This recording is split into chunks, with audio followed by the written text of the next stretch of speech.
Hey guys, welcome back to the channel. This is a story about what if Naruto awakened eternal mangekyou sharingan chunin exams. Before I start, please support for more amazing content and do consider subscribing to my channel and share this video with your friends. This is written by the Omnipresent Sage and link in description and support writer. Let's start the video. Chapter 1, Hanahagakure no Sato, the hidden village in leaves. Outside the walls, the village looks peaceful. It seems so peaceful that travelers forget about their travels and decide to live within the village. The man who leads the village is also known to be a peaceful man. But looks can be deceiving. If a person looks deeper within the shadows of Konoha, they won't see a peaceful village. The peace is just a mask, a veil that hides what is truly behind closed doors, the real Konoha. Within the shadows, Konoha is corrupt, from the leaders of the village to the civilians. Men and women inside the village breed nothing but hatred. They pass on hatred to their children as if it was a good thing. Children are taught to hate by their mothers at a young age, and their hatred is passed on like the flu. At night, when the kind-hearted rest, the breeds of hatred awaken and become the demons they so despise. They lock away the love within their hearts, reserving it for those they believe to be worthy of it. On the 10th of October, the Kyuubi festival, they all celebrate the defeat of the great demon fox, the Kyuubi. The Kyuubi, the beast that killed their loved ones, destroying their home on its rampage. Their beloved Yondaime Hokage, Minato Namikaze, defeated the great beast at the cost of his life. The death of their beloved Yondaime is another reason they hate the Kyuubi. The 10th of October, the day that their hatred seems to gain new life even with their celebrations. It seems to speak to them to do evil things without pausing to think of their actions, it possesses them like demons. This day, they act on their hatred, they express their disgust in actions. On other days they just allow their hatred to grow inside their hearts, only expressing it in the form of hateful glares. But on this day, they express their hatred in the form of beating the Kyuubi's Jinchuriki, the child whom the Kyuubi is sealed within.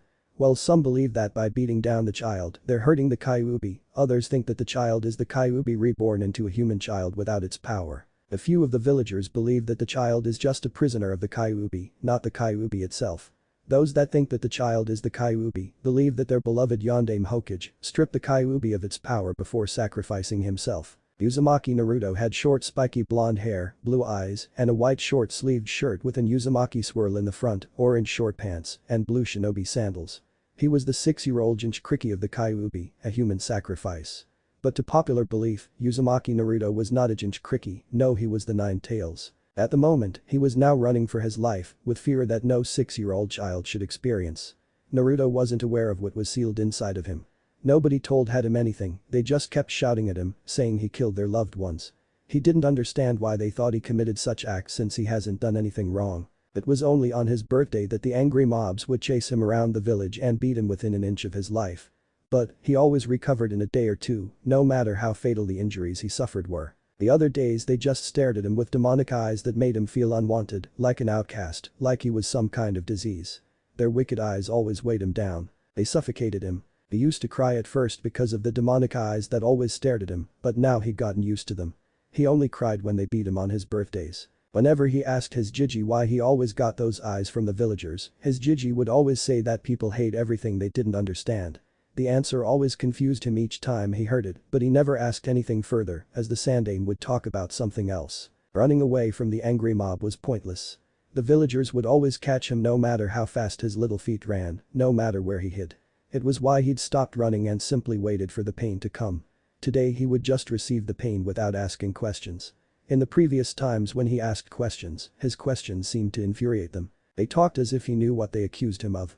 Even though he knew he didn't do anything wrong today, he would get beaten without saying anything or crying, for that matter.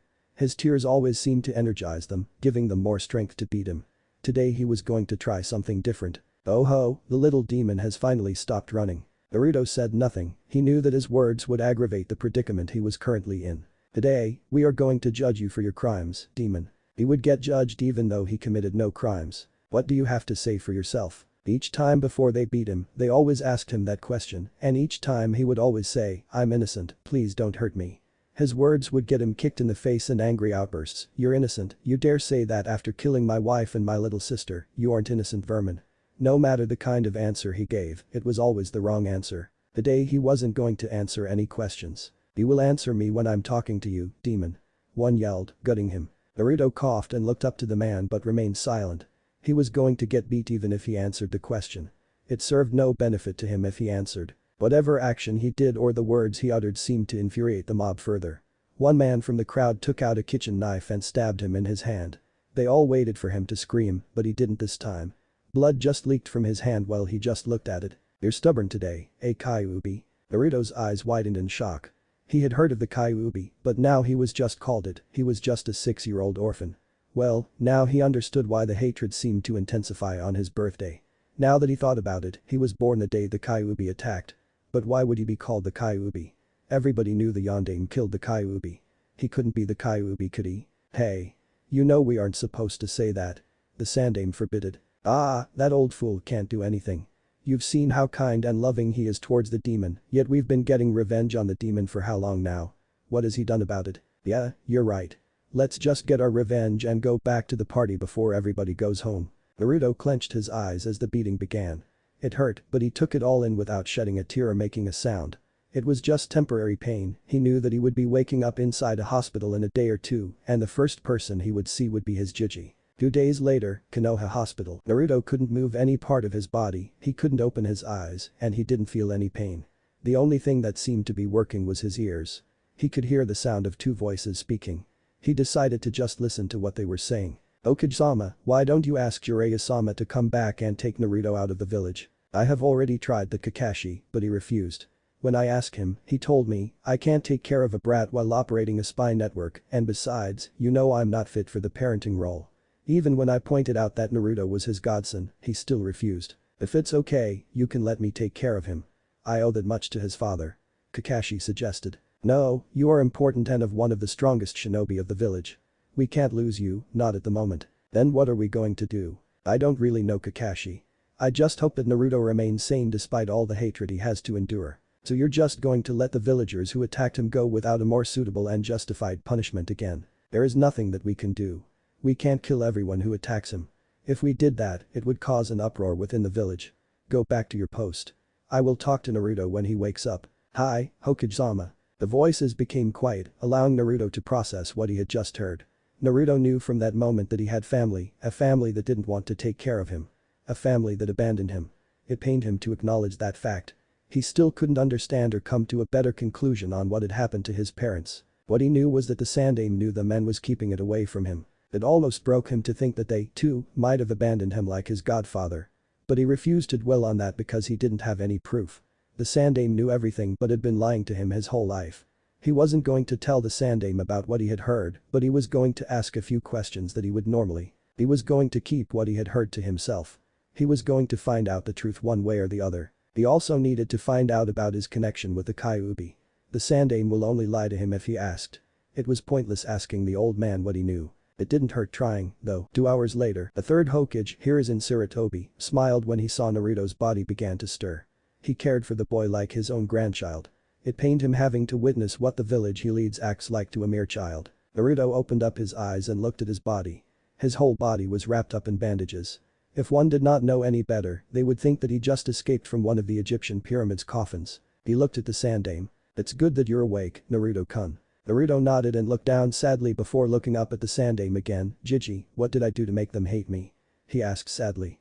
He needed to see if the Sandaime could be honest with him. The Sandaime's smile dropped immediately. "Naruto-kun, people will always hate things they don't understand." The same damn answer, he hated that answer. "Why don't I have parents, Jiji?" "We have already gone through with that discussion, Naruto, talking about it won't do any good. Now come on, let me take you back to the orphanage." His theory was confirmed, the Sandaime couldn't be honest with him. Naruto got out of the bed without saying a word and followed the Sandaime to the orphanage. A year later, over the past year, Naruto lived as a cheerful person while behind the mask, he had a calm demeanor. Naruto had been able to find some answers he needed. His ways of getting answers involved getting lost in the Chunin lounge and overhearing their conversations. He had only been caught once out of the 5 times he had ended up there. Naruto couldn't get anything about his parents, but he had a depressing feeling that they were dead. The fact that they were dead would explain why he had no other family alive, other than the godfather who abandoned him. The shocking discovery he made was that the Kyuubi was sealed inside of him. He didn't understand the concept of sealing or how it was done, but he knew that the Kyuubi was living inside of him. But it didn't make him the Kyuubi, it made him its prisoner. He now understood why the villagers always looked at him with hateful stares and their reasons for making his life miserable. Instead of seeing Uzumaki Naruto, they saw the Kyuubi. He didn't get why they would see him as the Kyuubi.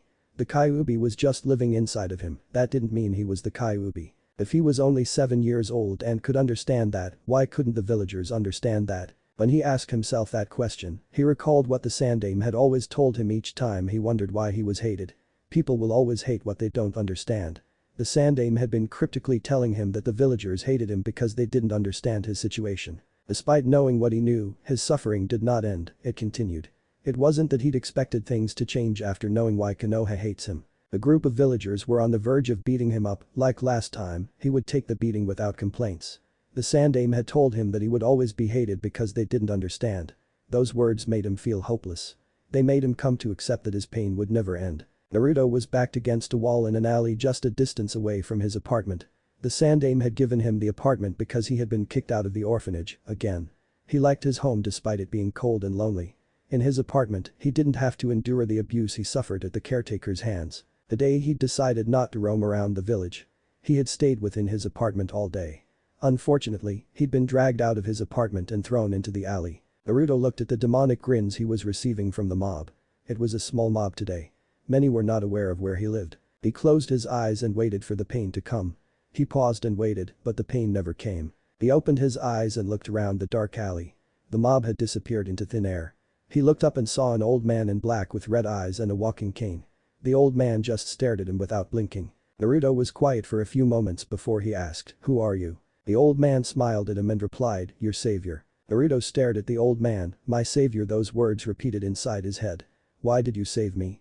No one in this village does something like that for me." Naruto's voice reflected his pain and sadness. The old man frowned at Naruto's words. It saddened and infuriated him to see Naruto in this kind of situation. "I could not stand and watch foolish men beat up a child," he replied with a small smile. Naruto smiled slightly, he bowed his head, "Thank you." The old man found it amusing. He chuckled for a second before waving Naruto off. "It's cold out here, allow me to walk you home before you catch cold and more fools decide to attack you." Naruto looked at the old man curiously. No one would be willing to help him unless they wanted something in return. He tried to think of what the old might demand from him for saving him. But his mind couldn't find an answer. "It's okay, I won't hurt you." The old man spoke sincerely. Naruto detected it because of the kind of life he's had to live. He had been forced to learn how to read people so that he might be able to know their intentions towards him.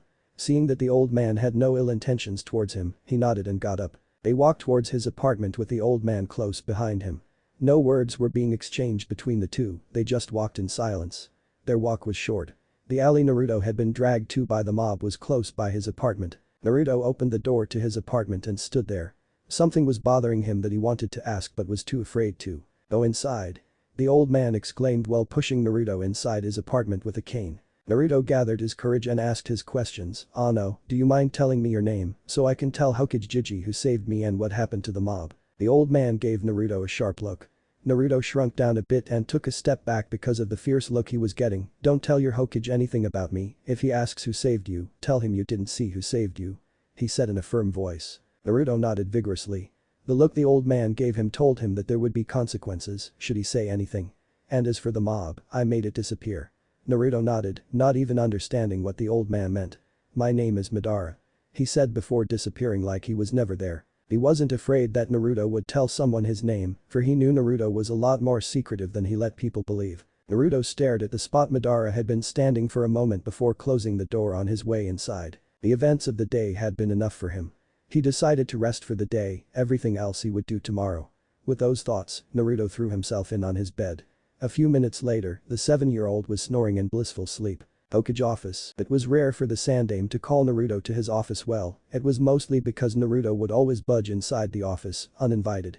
The Sandaime's office was one of the 2 places he could visit without someone kicking him out. For as long as he could remember, he had always been inside the office waiting for his Jiji to finish his paperwork so that they could get some ramen. He liked it because other than the Ichirakus, the Sandaime was the only person he could talk to, even though the Sandaime kept things from him. He had no friends to play with since the other children hated him like their parents, but not everyone his age hated him, they just didn't befriend him. The children his age only hated him because their parents told them so. Parents would even tell their children not to play with him and stay away from him because he was terrible. They would say it even when they knew he could hear them. It was as if they felt no shame for their actions. In the past few days, Naruto had spent much of his time at his apartment rather than spending time with the old man. He thought it was why the old man had called him to his office. The Sandaime had a small smile planted on his face. He was happy, he had good news for Naruto. A part of him knew that the boy would be glad when he told him the great news. "Naruto, I have some great news for you." This got Naruto's complete attention. "I have registered you to the Ninja Academy so you can become a shinobi like you have always wanted." Naruto had always told him he wanted to become a shinobi. The Sandame's words replayed inside Naruto's head a few times before they suddenly sunk in. His eyes widened and he jumped onto the Sandame and gave him the biggest hug he had ever given the old man. The Sandame chuckled, seeing Naruto's reaction. Naruto let go of the old man and gave him the widest grin ever. "Thank you, old. I'm going to become the greatest ninja to have ever lived in Konoha, that's a promise." Naruto yelled with a foxy grin and a thumbs up. "Sit down, Naruto. I want to tell you something," the old man said, calming Naruto down. Naruto nodded and sat down on a chair just in front of Sandame's desk. "Now, Naruto, tell me, what is a shinobi?" Naruto replied without even pausing to think. "A shinobi is someone who can do those cool jutsus," he exclaimed. The Sandame shook his head. "No, Naruto, a shinobi is someone who fights to protect their village, those precious to them. Shinobi do not fight for their personal glory, but they fight for the glory of that which they protect, their villages. The kind of shinobi you will become will be determined by the kind of heart you have, not the jutsus you have." He paused, looking at Naruto. He gave the boy an academy-rated description of what a shinobi is, though, with Naruto, he was not sure if the boy would even take in what he had just said. "I'm telling you this because, in a week, you're going to be starting your training to become a shinobi. You must know what you are getting yourself into." Naruto nodded. He understood what it meant to be a ninja, and he was ready for it. He needed to get strong for him to be able to protect himself from the village. He was not going to tolerate their behavior towards him forever. "I understand, Jiji. Naruto, do you remember that you once told me that you wanted to be acknowledged by the village?" When he was 5 years old, he had told the Sandame that he wanted to be the strongest ninja and get the village to acknowledge him. "By attending the Ninja Academy, you will get a chance to become a ninja. I want you to take the academy seriously, if you don't, you won't achieve your dream. Tell me that you will listen and take seriously what you learn in the academy," the Hokage said, trying to make Naruto understand how important it was that he listened to what he was going to be taught in the academy. He wanted Naruto to become a good shinobi, and to become a good shinobi, one had to listen well to the academy's teachings. "I will take the teachings seriously, Jiji, that's a promise," Naruto exclaimed with a wide grin. "Good, if you stay for an hour, I will treat you to some ramen." Naruto nodded and went to sit down. The Sandame knew that if there was something that Naruto could not refuse, it had to be ramen. The boy seemed to love ramen more than anything. He looked at his paperwork for a moment. "I won't be able to finish this paperwork before lunch. There are just too many of those papers to read and sign. Damn you, Minato, for dying without telling me how you finished your paperwork fast," the Hokage thought. "You know what, Naruto, let's go now, I will finish the paperwork when I get back," the Sandame said, getting up from his chair behind his desk. "Yes, ramen," Naruto exclaimed before rushing to drag the Sandame out of his office to the ramen stand. The Sandame chuckled slightly as he was being pulled out of his office by a 7-year-old. He liked this kind of moment because he had an idea that Naruto forgets about his hard life and focuses on ramen only.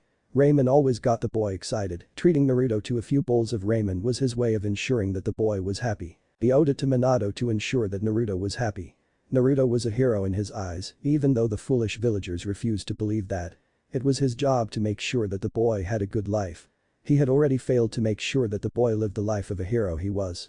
Doing something like this was the least he could do for the boy. A week later, Naruto walked within the Ninja Academy grounds. He was wearing an orange jumpsuit he got from the Sandame, goggles on his forehead, and black shinobi sandals.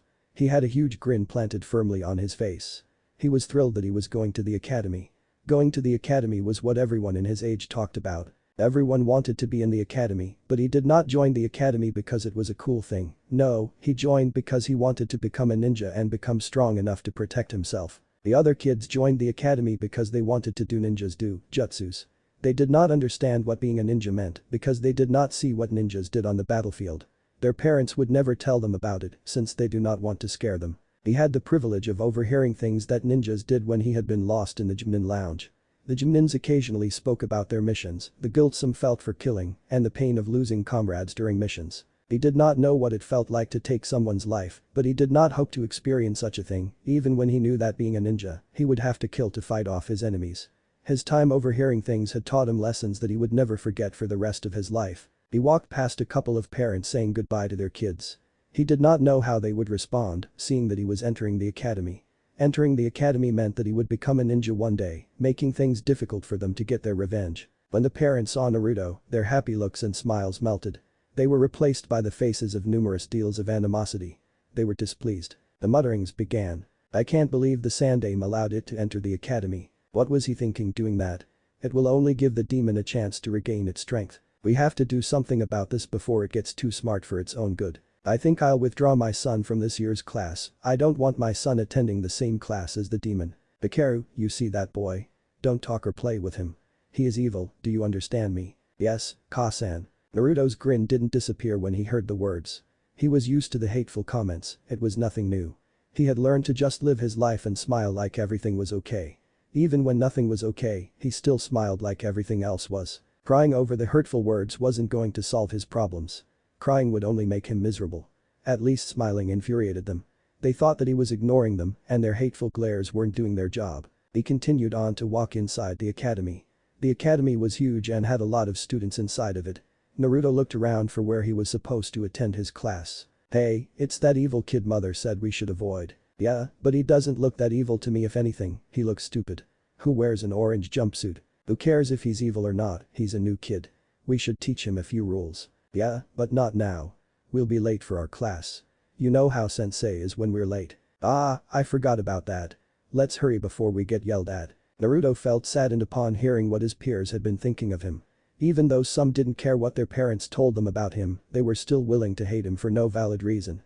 Sometimes he hated what his life had turned out to be.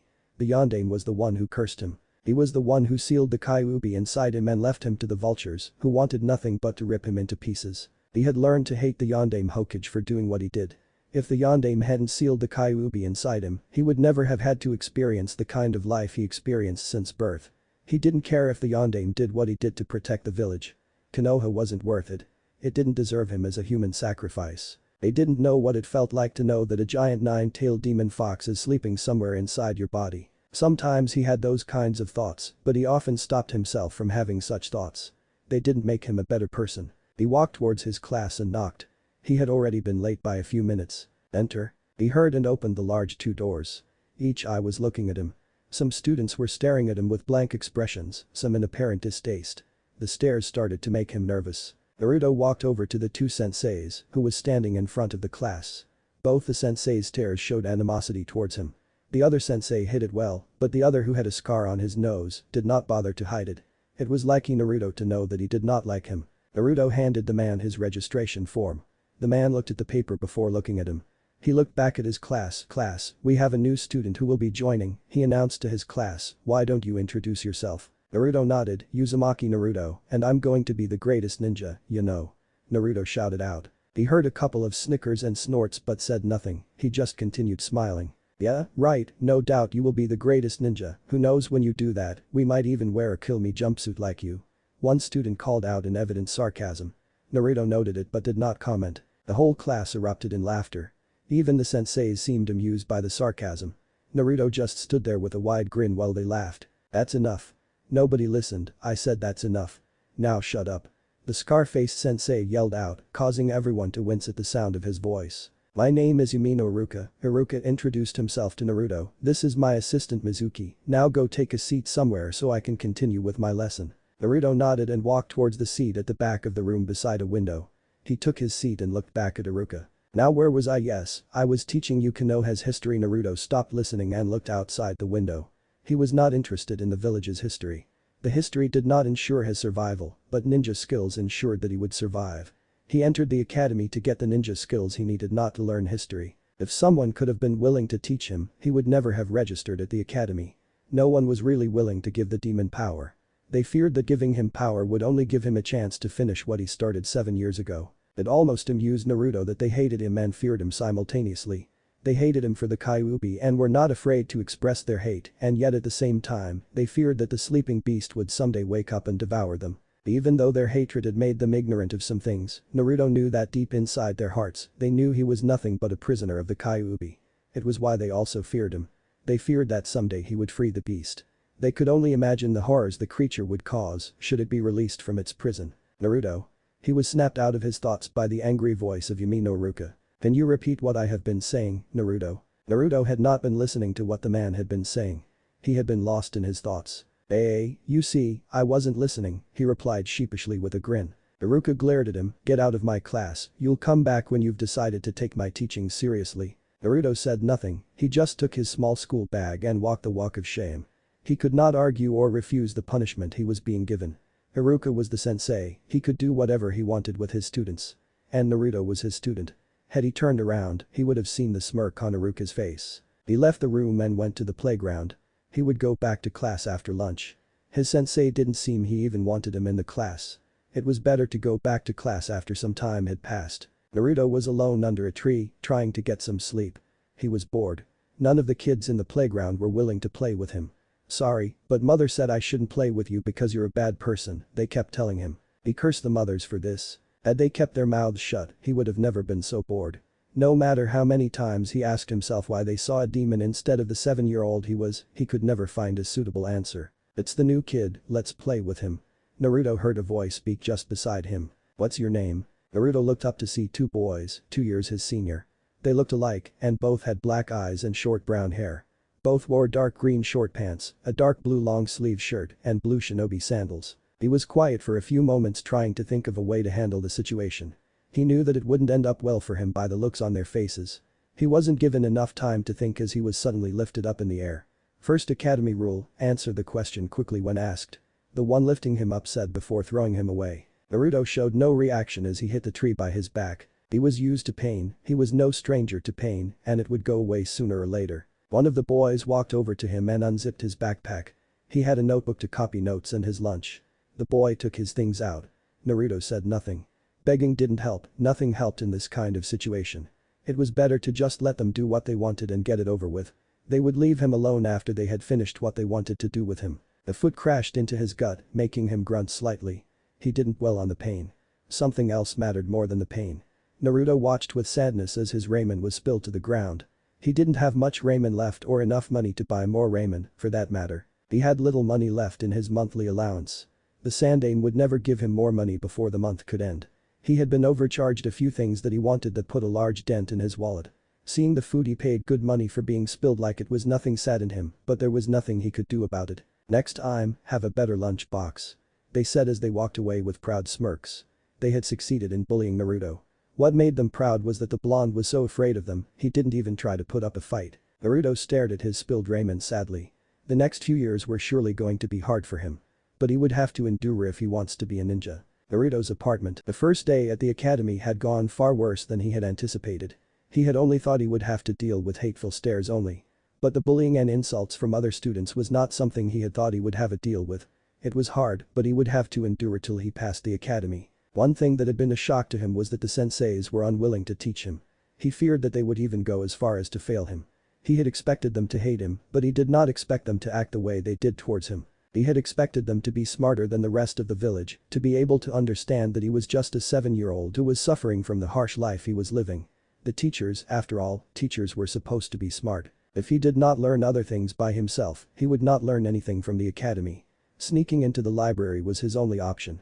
He had been unable to do it in the past year. It was closely guarded, unlike the Junin's lounge, which was not protected.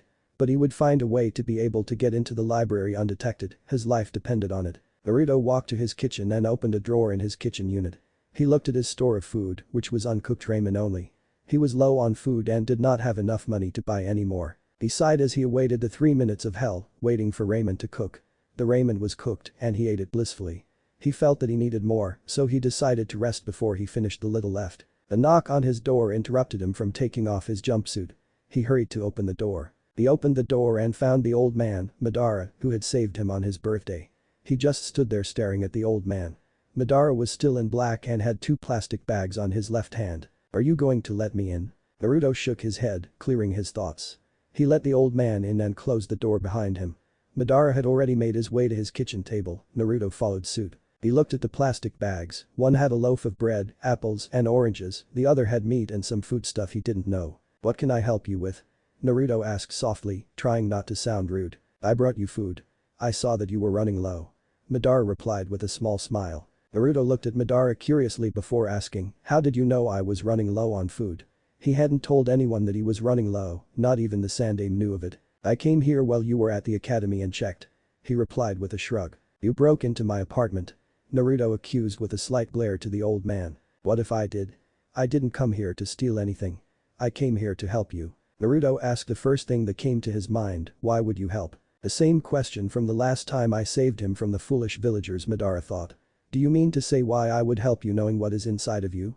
He asked, pointing at Naruto's gut. Naruto wasn't surprised that Madara knew that he had the Kyuubi inside of him. Every adult in the village knew, it was only his generation that didn't know. But what surprised him was that the old man said that he knew that Naruto knew what was inside of him. He had realized from smart people that they thought he was not aware of his burden since no one was allowed to talk about it. But the question Madara asked was why he did not expect anyone to be kind to him, so he nodded. I don't see you as others see you.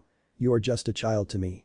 Madara said sincerely. Naruto nodded, he knew that a few smart people didn't see him as the Kyuubi. How did you know I knew about the Kyuubi? Not even the Sandaime is aware I know. Madara chuckled, I know a lot more about you than you realize, but that's not why I came here. Naruto nodded, thank you. But there is no ramen. He finished with a thought. Madara seemed to read his thoughts, you need to eat healthy food and fruits, or your body will not develop properly. Naruto nodded, the Sandaime had told him the same thing, but he didn't take the Sandaime seriously because the old man knew he wasn't allowed in other shops, even if he couldn't afford the food, since they would overcharge him. If the Sandaime wanted him to eat healthy food, he would have brought him the food he wanted him to eat, knowing his problem. Thank you. Naruto thanked the old man again. I'm just doing what I can to help. He paused for a moment, how was your first day at the academy? He asked, trying to see if Naruto would lie about it. Naruto frowned. He really didn't want to talk about it. The old man was sincere with him and had helped him, it was fair for him to be honest, and he felt like he could trust the old man. Just like my birthdays except for this time there was no mob and I didn't end up in the hospital, but I'll survive. He replied honestly. Madara nodded and smiled slightly, I know, that is why next week I will bring you some books for you to study. Naruto beamed up brightly the moment those words reached his ears, he didn't care for any other things. As long as he was going to get some reading done, he was happy. Really? Madara nodded. Yes, I'm getting old and I don't have much to do, helping you will keep me active. Now old man, don't you have your own family? Don't call me old man, my name is Madara. He said firmly. Every old person did not like to be reminded that they were old. Naruto grinned widely, sorry. To answer your question, I don't have any family, they are all dead. He said without any hint of emotion. Naruto just nodded since he had no idea what to say. At least the old man had no one, just like him. Madara stood up, I better get going before it gets too dark to walk. Naruto nodded and walked the man out of the apartment. Madara smiled at Naruto before disappearing once again like he was never there. Naruto closed his door and went to the kitchen with a slight smile on his face. He had to be pleased. He finally had someone willing to help him other than the Sandaime. If Madara did bring him the books like he said he would never have to worry about getting caught in the library trying to steal books. It wouldn't matter if they didn't teach him anything in the academy. He could learn on his own, at his own apartment. His life had taken a new turn he hadn't expected. This day had its surprises, some bad and some good, but the good thing was he was going to sleep with a smile on his face. The food the old man had brought him was another good thing. He took an apple and went to his room to sleep without even packing the food he was given. He told himself he would pack tomorrow. At the moment, he needed to rest. Unknown location, a figure with red eyes, 3 tomos in each, one would define the eyes as the sharingan, walked in a slightly dark place. He had an impassive gaze on his face and a cane on his right hand. A plant-like figure appeared from the ground in front of him. It had yellow eyes, its right side was white, while its left side was black, and it wore a black cloak. How did it go? It went well. The sharingan wielder replied, his voice not betraying the expression on his face. Did you tell him? The plant-like figure asked in a deep voice. No, not yet, I need to gain his trust first, but if I continue showing myself to him, he will ask questions which will lead me to tell him the truth. What now? For now, we wait, Zetsu, but we won't wait for too long. He replied, disappearing into the darkness. The plant-like figure, now revealed to be Zetsu, said nothing, he sank back into the ground, disappearing like he was never there. Hokage Monument. It has been 3 months since Madara started to bring him things. He now ate without having to worry if he was going to run out of food or not. Even though Naruto himself would deny it, he had gained some weight since eating a healthy diet. Madara brought him healthy food instead of the ramen he ate each time his stomach called for food. It was good for him since he did enjoy eating other food rather than ramen. His studies had progressed at a higher rate than he had expected. At the academy, he still acted like an idiot. It was Madara's idea that he didn't show people that he was smart.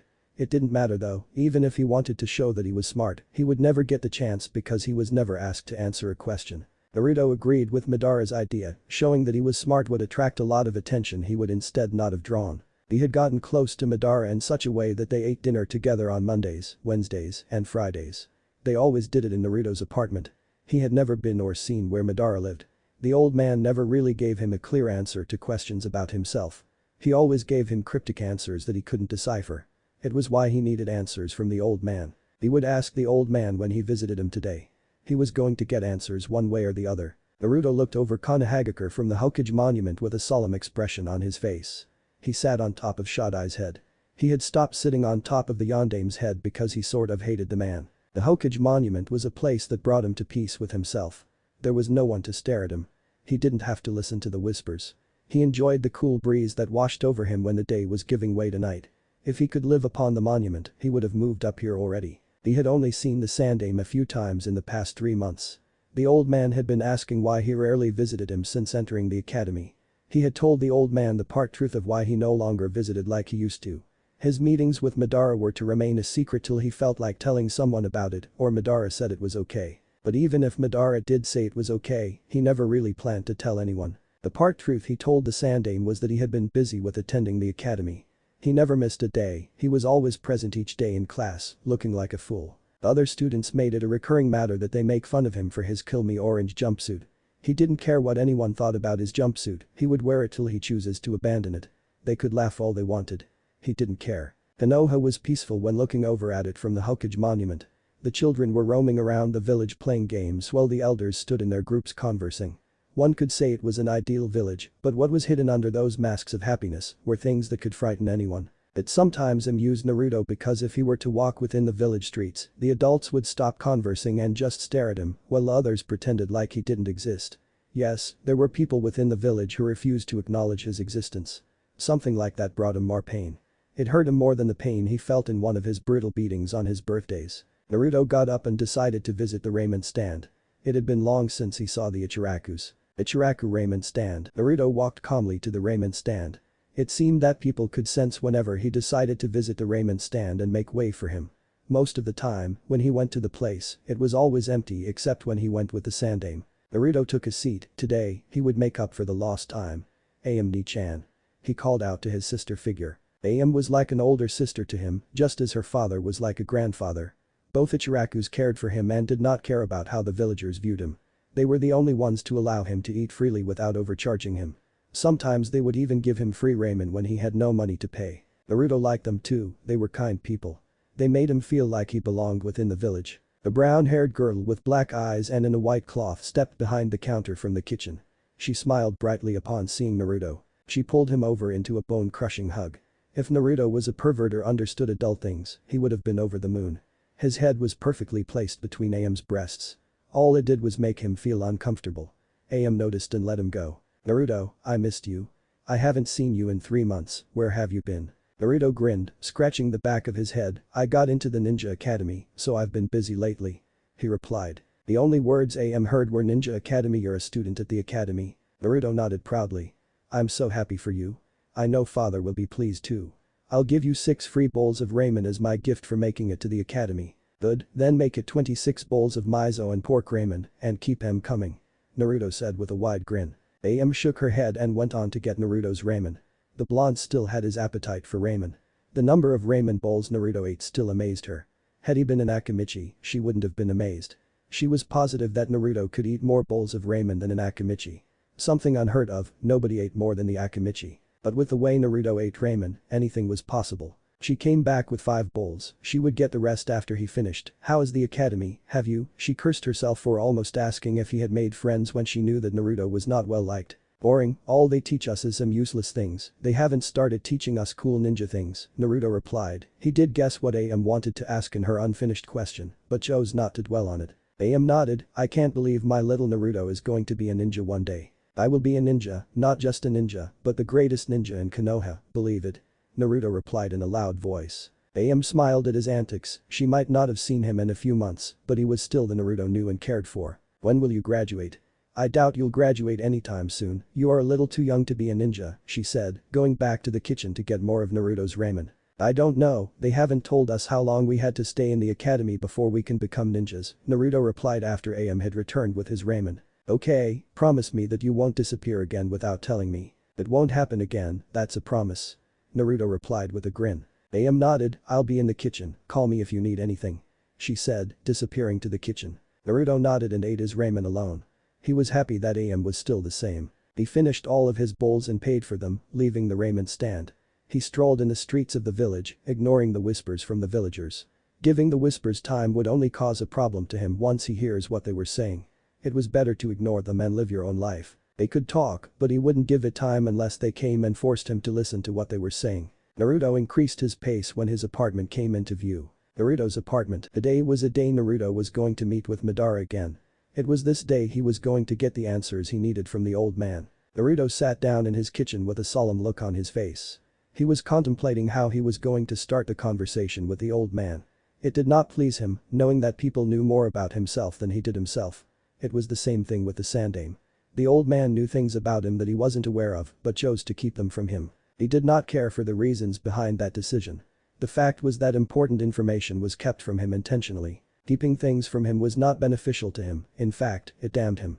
Because he had to independently come to conclusions, his mind could only make up things that ended badly. He lived in hell because the truth was being intentionally kept from him. He was condemned to live without knowing who his father or mother was when people knew about it, but kept it from him. Madara was another situation, he couldn't figure out what the old man was hiding, but he knew that the old man was hiding things. There was no way Madara could have done all he has done for him out of kindness alone. He could never figure out what the old man was thinking. The old man was impossible to read, he could read the Sandaime, but not always.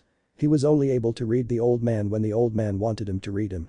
Oh, he knew that the old man let him read him when he wanted Naruto to see that he was sincere. Other than that, there was nothing at all. A knock on the door snapped him out of his thoughts. He didn't bother to open the door. If it was the old man, he would open the door. That had been something he was used to, he had a feeling that the old man would never do anything to hurt him. That kind of assurance disturbed him as he knew nothing of Madara. He didn't wait too long as Madara stepped into his kitchen in his usual black attire. "Hello Naruto." Madara greeted the boy. Naruto just nodded. He didn't feel like doing the usual chit-chat. Madara noticed but seemed amused by it. "I have questions that need to be answered." Madara's expression turned into an impassive one. "I was wondering when you would say that." His voice did not betray the look on his face. "Who are you? I know you are a lot more controlled, but I will ask you to be calm and don't freak out with what I'm about to tell you." Naruto raised a brow but nodded. "In the history books I gave you, there was a man called Uchiha Madara, correct?"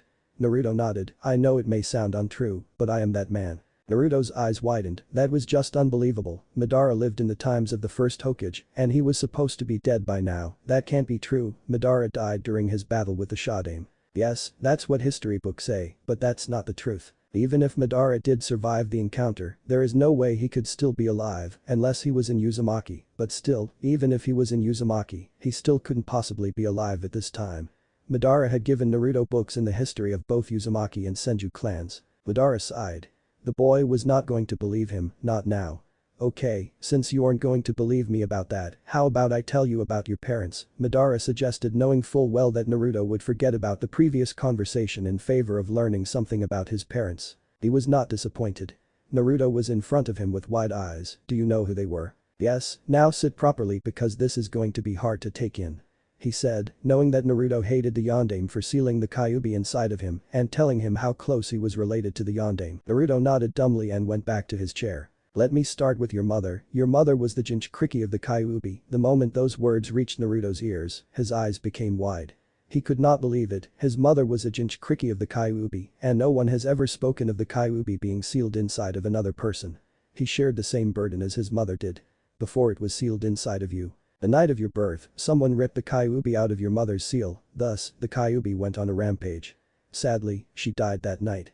Her name was Kushina Uzumaki." Chapter 2. He was at a loss of words because of what he had been told. He had a mother. He did not just fall from the sky. He was both happy and sad, he now knew a little of his mother. She was a Jinchuriki of the Kyuubi. He had taken up her burden. A part of him always knew that his parents were not alive. His mother died the day he was born, the day the Kyuubi went on a rampage. Kushina Uzumaki, that was his mother's name. The hole in his heart seemed to close slightly, but it could never be completely closed as it lacked a mother's love. Naruto smiled sadly before looking back at Madara. He wanted to thank the old man for telling him something that the Sandaime had failed to. It was of great importance to him to know a little about his parents. His voice betrayed him, not a single word came out from his mouth. Madara continued, "Your father was Minato Namikaze, the Yondaime Hokage. That fool and your mother died sealing the Kyuubi inside of you. Madara said. Naruto's blood began to boil furious, his body was heating, and it began to sweat. Clear anger flashed in his eyes. Madara seemed to like seeing Naruto boil in anger. Before his body could start releasing steam due to the heat on his body, Naruto calmed himself down. The bastard who cursed him was his father. He could not understand how any father would do that to his own child. Minato chose the village over his own son. The thought made him hate the man to a higher level. If he had the power, he would go to the Hokage's monument and destroy that man's face. The anger he felt was enough to make him draw out the Kyuubi's chakra unconsciously, but it receded once he calmed down. He was glad for whoever gave him his mother's name. He hated Namikaze and everything that has to do with him. He hated the fact that the man's blood was inside of his body. If the Namikaze blood could be drained from his body, he would have it drained. You look a lot like him, have you noticed? The horrors continued for Naruto. He did look like a younger version of the bastard. He had the same blonde hair and blue eyes as the bastard. He could see pictures of the Yondaime smiling at him. You might hate me, but you still my son and you look a lot like me.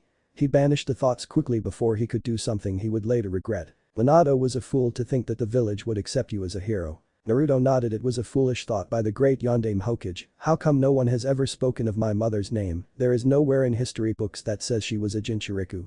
All records about her were destroyed, and her Jinchuriku status was kept a secret. Only a select few in high positions knew of it. His mother was made non-exist because of foolish beliefs. They celebrated the Yondaime as a hero while his mother was not spoken. She died, and no one ever speaks of it. Her name was not even written in the history books. He blamed the Yondaime for that. It was the same as him. He who carried the burden was hated, while the Yondaime who ran off to die was worshipped. He hated the bastard. If he was still alive, he would give nothing more than to see the man die a slow painful death while he watches. Naruto shook his head, banishing the evil thoughts that were on his mind. Thinking such things was not going to do anything good for him. It would just destroy him from the inside.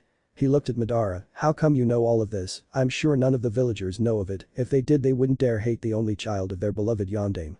He said the last part bitterly. I know of this because I was Kushina's father, your grandfather. That is why I have been helping you for the past months. Naruto's eyes widened. The fact that the man called himself Uchiha Madara was long forgotten. What was important was that the old man has just said he was his grandfather. A part of him always knew that the old man was connected with him. A few tears dropped from his eyes. He had promised himself that he would never cry again, but he could make an exception just for this time. He was happy, he had a grandfather. Naruto smiled, a true happy smile that Madara had never seen from the boy. A thought popped out of Naruto's head. If you are truly my grandfather, how come you were never there for me in the past years? Madara sighed. I had never returned to the village ever since I defected, and by the time you were born I could no longer walk. It is through all kinds of experiments that I was able to get myself to be mobile again, though not forever. Somehow I believe that you are my grandfather, but I don't believe that you could be Uchiha Madara. Madara nodded. Given a time, and you will believe me. I don't doubt that you are an Uchiha because of your eyes. But I don't get it. You are Uchiha. If you are my grandfather, shouldn't that have made mother an Uchiha? It did, but your grandmother and I part ways when she was still carrying your mother. Your grandmother was in Uzumaki, a seal master. When Kushina was born she placed a seal on her that somehow made it impossible for Kushina's Uchiha blood to be dominant. Madara explained bitterly. He hated that woman for doing what she did, even though he had no use for a girl. Naruto nodded. Anything was possible with the art of sealing. A giant fur ball was sealed inside of him because of the art. So he would be foolish not to believe that something like that could be done. What he had been told had drained him of his energy. It was enough for his young mind. This is a bit too much for me. I think I need to get some rest. Madara nodded. I will come back in a few days. We have much to discuss. He said, taking his leave. Naruto went away to his bed to get some rest. It would help clear his mind. What he had learned today was too much for him. Tomorrow he was not even going to the academy. He needed to deal with the information he had been told first. The Sandaime had hid too much information from him. He was not going to confront the old man about it. No, everything would continue just as it had been, that was for certain. But other things were surely going to change. He had a grandfather, a family who cared for him. That was enough to change everything. Another certain thing was that he did not have a father and never had a father. As far as he was concerned, Minato Namikaze was not his father. He forfeited that right when he cursed him and died a hero, while he was condemned to live a cursed life. Naruto sighed as he jumped into his small bed. He did not even bother to take off his jumpsuit. Rest was more important than undressing. A few days later, Madara was staring at Naruto with an impassive gaze. He had returned to see Naruto and discuss a few things with the boy. There was no need for him to be smiling. He had already told the boy everything. It was why he was not smiling at the moment. Have you cleared your thoughts? Naruto nodded. Yes, grandfather. He replied with a smile. He had come to accept that the old was his grandfather. Madara's face remained impassive. Good, now then you and I have a lot to discuss, but not here. Madara said, taking Naruto's hand. Both disappeared into thin air. Naruto found himself in a dark place. Follow me. Madara said, walking away from Naruto. Naruto followed his grandfather into the darkness. They appeared in what appeared to be a kitchen. Both took their seats. What is this place? This is my hideout. I have been hiding out in here for years now. Are we out of Konoha? Yes, now enough of those questions. I am happy that you have believed that I am truly your grandfather. For a Jinchuriku, especially the Kyubis, you are bound to face tough challenges ahead. Your life will always be in danger of being taken. Once other villages know that you are a Jinchuriku of the Kyubi, they might try to kidnap you for the power of the Kyubi. It is my duty to ensure that when the challenges do come you can protect yourself. That is why from now on as your grandfather I will make sure that you are trained. I will be your sensei. Do you have a problem with that? Although the question was asked, the tone in which the question was asked gave Naruto the thought that he really did not have a choice. So he shook his head. Good, I only have a few years before this body gives up, I have lived too long. In these few years I must train you and make sure that I build your body to be a powerful body. He paused for a moment. Naruto, you will have to live 2 lives from now on. What I show you here can never be revealed to anyone until I say so, is that clear? Naruto nodded. I will cast a Jinjutsu on you to hide the changes that will occur to your body once you begin training. When do we begin training? Now. What? Listen boy, I don't have much time. I allowed you to enjoy your childhood for the past months, but from now on you will no longer be pampered like a child. Your childhood is over. Naruto looked at his grandfather with wide eyes. The man was taking over his life. Madara sighed, looking at Naruto. Fine, we will begin your training in a week. For now I will show you around the hideout so that you can become familiar with it. Gigi, what about the academy in Konoha? You will be at Konoha. We will just have to find a way for you to be at 2 places at once as time goes on. Madara showed Naruto around the large hideout. But he did not show Naruto everything. He only showed him the rooms and training ground he would use when he is in the hideout. There was another time for the boy to see everything within the hideout. Naruto had to know everything he needed to know before he saw everything in the hideout. Now was not the right time to tell Naruto everything. After he had done that, he took Naruto back to Konoha. He would go fetch the blonde in a week to begin the training he needed to give the boy. Naruto was excited, although a bit sad that his grandfather was too demanding. He was just happy that he was going to get real training done. Soon he would be able to defend himself. He was also sad that his grandfather did not have much time. But a few years was enough, at least he would have known his grandfather. His grandfather spoke of his death like he was going to die soon. Academy. Naruto walked into the class with his usual grin planted on his face. He had been early for the class today because he had missed classes the previous 2 days. He went on to take a sit next to a sleeping boy with black hair. Shikamaru, Naruto called out, waking up a sleeping boy. He had been able to find a few people he could talk with and play with whenever he was at the academy. They were like his friends. Nara Shikamaru, the Nara clan heir, was smart, too smart for his own good. He had been the first person to talk to Naruto kindly. Shikamaru, despite being a genius like any Nara, he was lazy. The boy spent his time sleeping or looking at the clouds. He seemed to be always bored, like there is nothing that can interest him. Shikamaru was understanding and different from other kids. He knew that Naruto was hated through observation. It was why he had invited Naruto to play with him and his friends. Despite knowing that Naruto was hated, Shikamaru did not why. His brains had been unable to find an answer. Shikamaru had a friend who was also a clan heir, Choji Akimichi. Choji was just as kind as Shikamaru, though he did not possess a great mind as his best friend. Like all Akimichi, Choji was always eating chips at the academy. Nothing other than food excited the boy.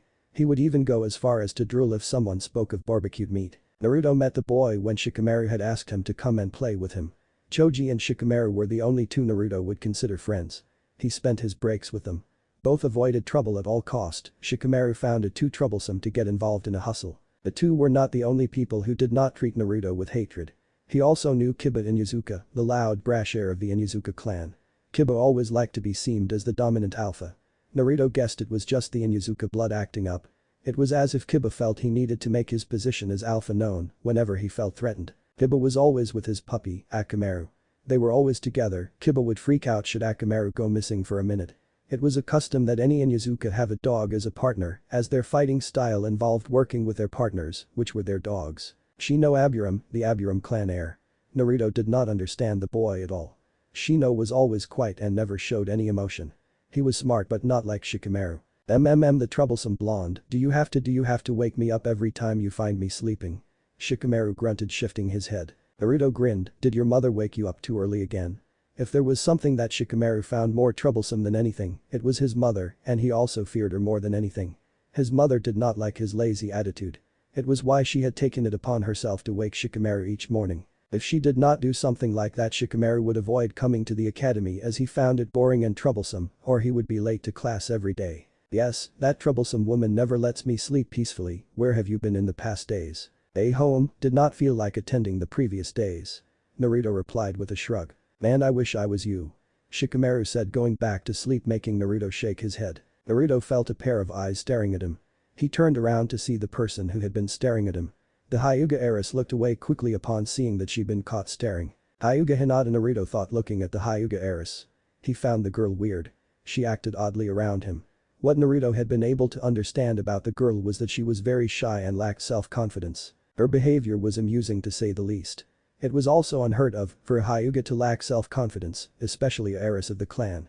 Hyuga were much more disciplined and self-controlled, taught a superiority complex at a young age. It made Naruto wonder what might have happened to make the girl lose her self-confidence. That side of the girl, a side that lacked confidence, Naruto saw it as pathetic. The world had no place for people who did not believe in themselves. Once you failed to believe in yourself, you were hopeless. You can never hope to achieve anything if you lack self-confidence. But despite her lack of self-confidence, Naruto did notice that she was kind-hearted. Naruto's eyes were taken off the girl as the doors burst open, revealing Sasuke Uchiha, the top student of the class. Naruto did not like the Uchiha's attitude, it was why he never spent a second wasting his thoughts on the boy. The Uchiha looked out of breath. Fangirls, Naruto thought. The Uchiha was popular in the female department.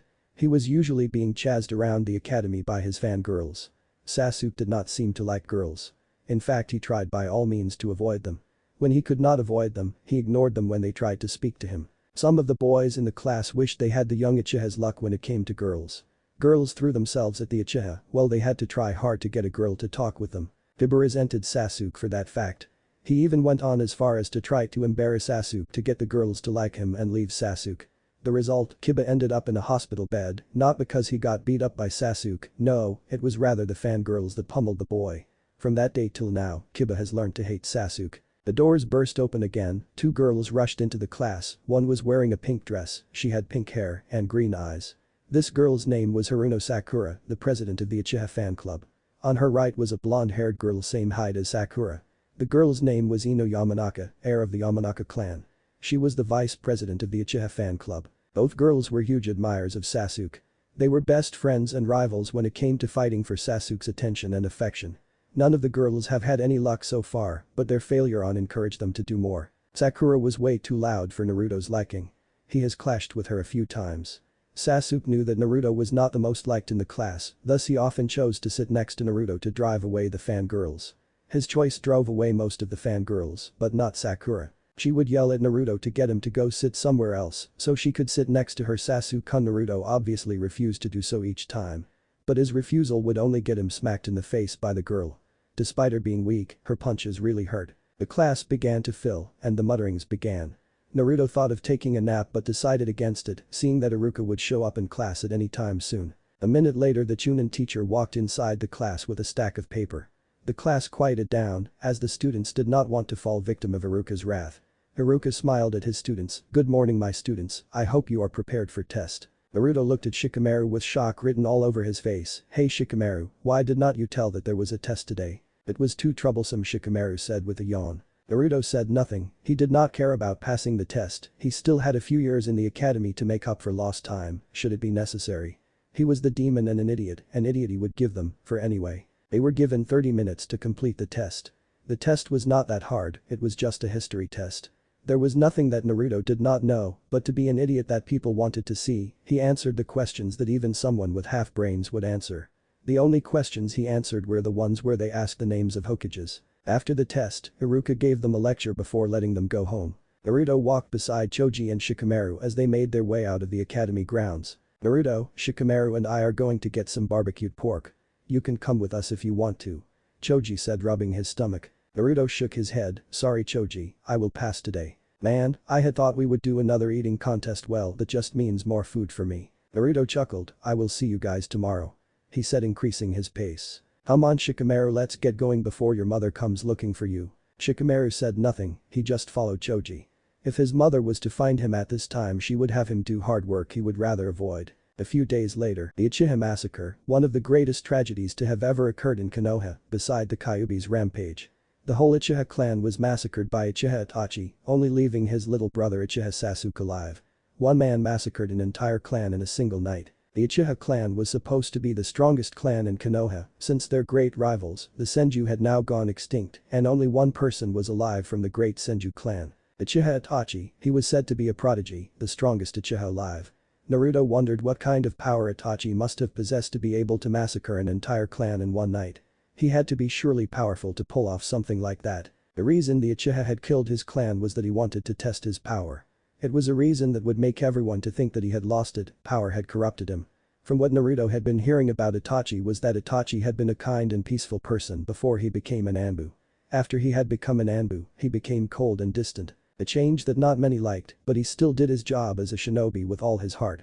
What was certain from those who knew him was that Itachi loved Konoha. That was being questioned by everyone who loved a village and still massacres the village's strongest clan, his own family. The Uchiha fled the village after he had massacred his own clan and was now labeled an S-rank missing nin. Only a select few had been able to reach that level of being ranked S-rank. S-rank level shinobi could fight against a Kage, but not all could defeat a Kage. Still, for Itachi to reach the level of S-rank still being a teen was something worth applauding.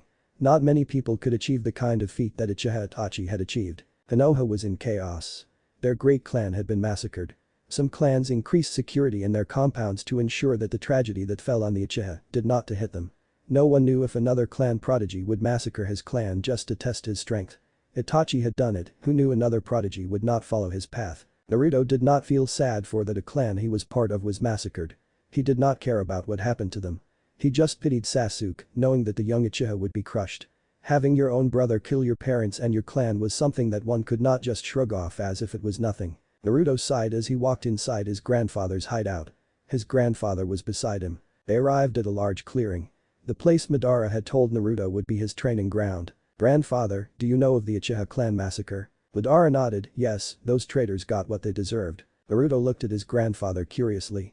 He had come to accept his grandfather was indeed Uchiha Madara, the former Uchiha clan leader and co-founder of Konohagakure. He thought the man would be a little sad that a clan he once led was massacred. "Why do you call them traitors? When I founded Konoha with that other man, Konoha selected him as first Hokage instead of me. I told my clan that the Senju would oppress us and seek to control us. But those fools refused to believe me and supported Hashirama. They said I had lost it.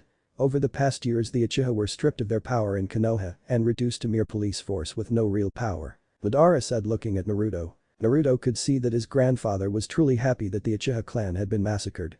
Another thing he noticed was that his grandfather held a great deal of animosity towards Hashirama.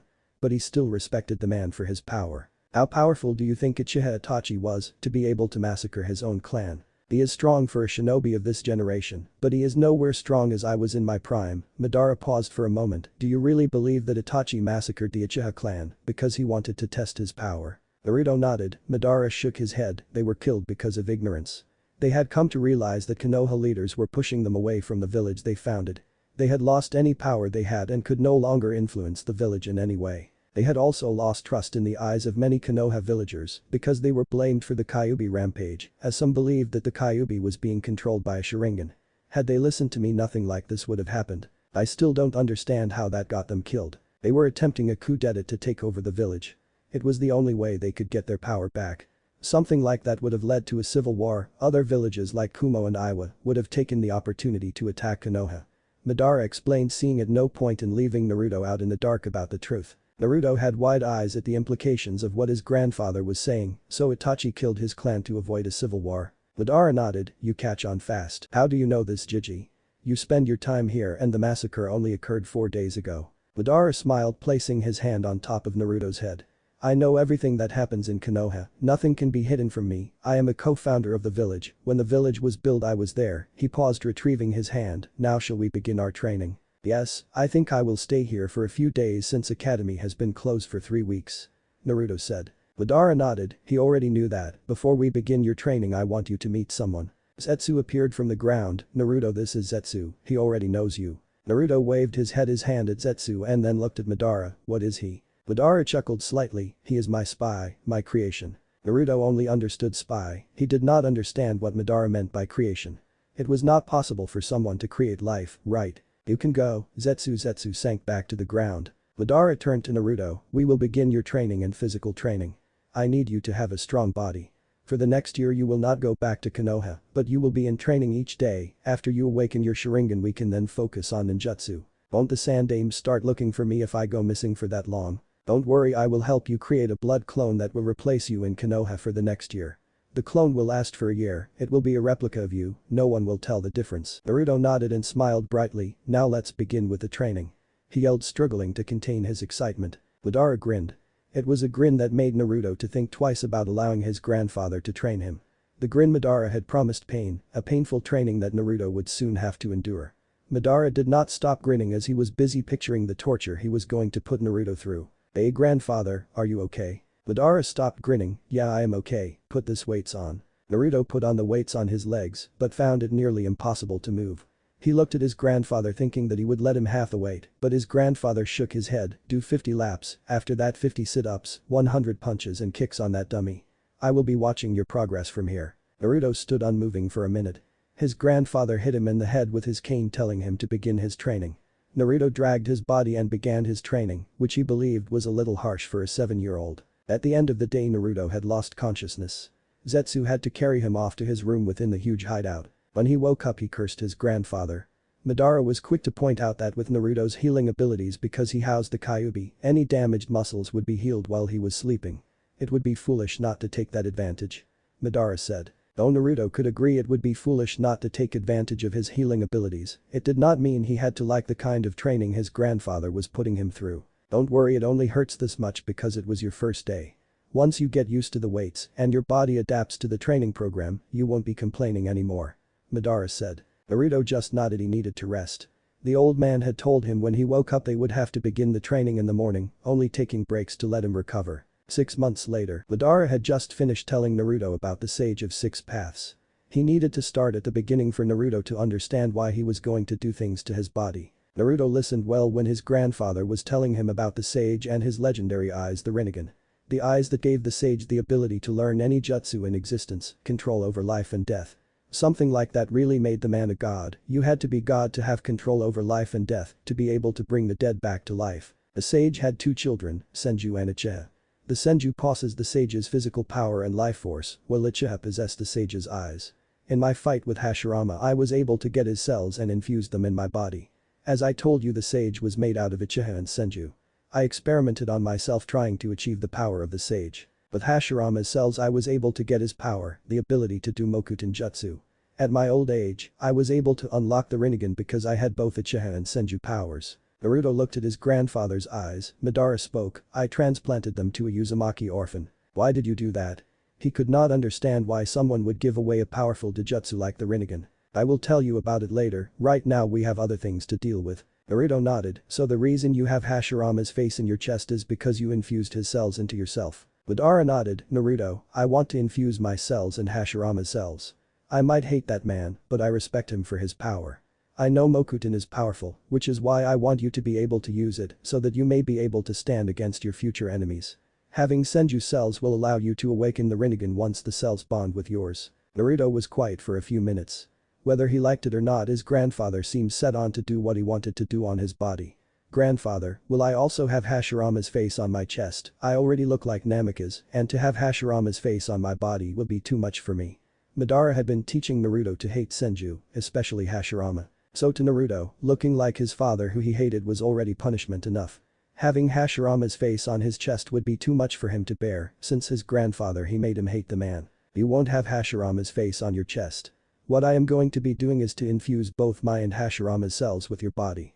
Once the cells bond with your body, they will be part of your own body. You will no longer have Hashirama's Mokuton and Senju cells, but you will have your own Mokuton cells. Your body will produce both Senju and Uchiha blood once I'm with your body. If it is done like me, Hashirama's cells will overcome you, killing you when your body is weak and you don't have the chakra to suppress them. At your age, they can overcome you at any moment. Okay, and your cells? I already have Uchiha blood. Madara shrugged, I want you to have my power too. I was just as powerful as Hashirama.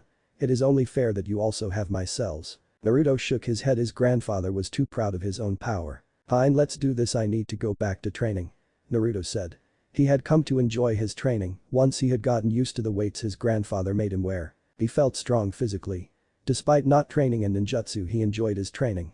He was building power and speed, also making his body tough so it could endure long fights without tiring too easily. One may have an arsenal of jutsus, but if you are slow and are fighting against a fast enemy, your jutsu become useless because you would not be able to do hand seals as the enemy will get you before you even think of a jutsu you want to use. Madara nodded in motion for Naruto to lie down. He grinned as he put Naruto into sleep. He was building up a powerful body. He only wished he was still young to see the kind of power the boy would have at his disposal. The boy could have proved to be an interesting opponent that would push him to his limits, only Hashirama had been able to do it. There was no other shinobi that made him seriously other than Hashirama. 2 years later, the 10-year-old Naruto was watching over Konoha from the Hokage monument. Both his eyes showed a fully matured Sharingan. After his grandfather had finished working on his body, he had Zetsu take him out of the hideout. He was taken to a bandit camp and Zetsu disappeared, leaving him in front of a camp of 25 overgrown men. They not pleased seeing Naruto in their camp and were not just going to let him go away. Stepping inside their camp meant he had seen things that they preferred that they not be seen by other people. If Naruto was to run off and tell people of what he had seen, it would prove troubling for them. The village nearby was surely going to hire shinobi to get rid of them. Shinobi were not people they liked to deal with. Naruto knew that he was going to have to fight with the bandits. He had been itching for a battle after all.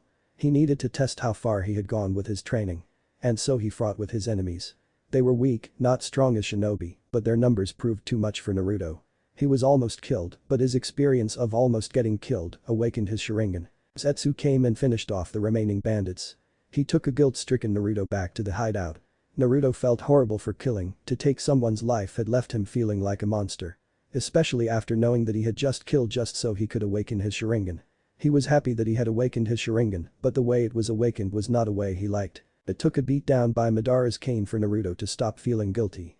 The experience of killing and Madara's influence left Naruto with little emotions to display. Over the past 2 years he had worked in ninjutsu and maturing his Sharingan.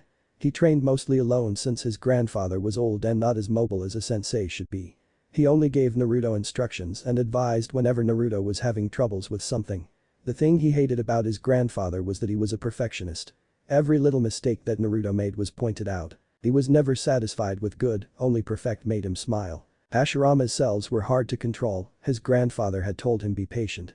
The cells were just too hard to control since they had yet to completely bond with his body. Madara had suggested he keep training physically and give time for the cells to bond other than forcing the issue. Naruto listened but worked on fire jutsu.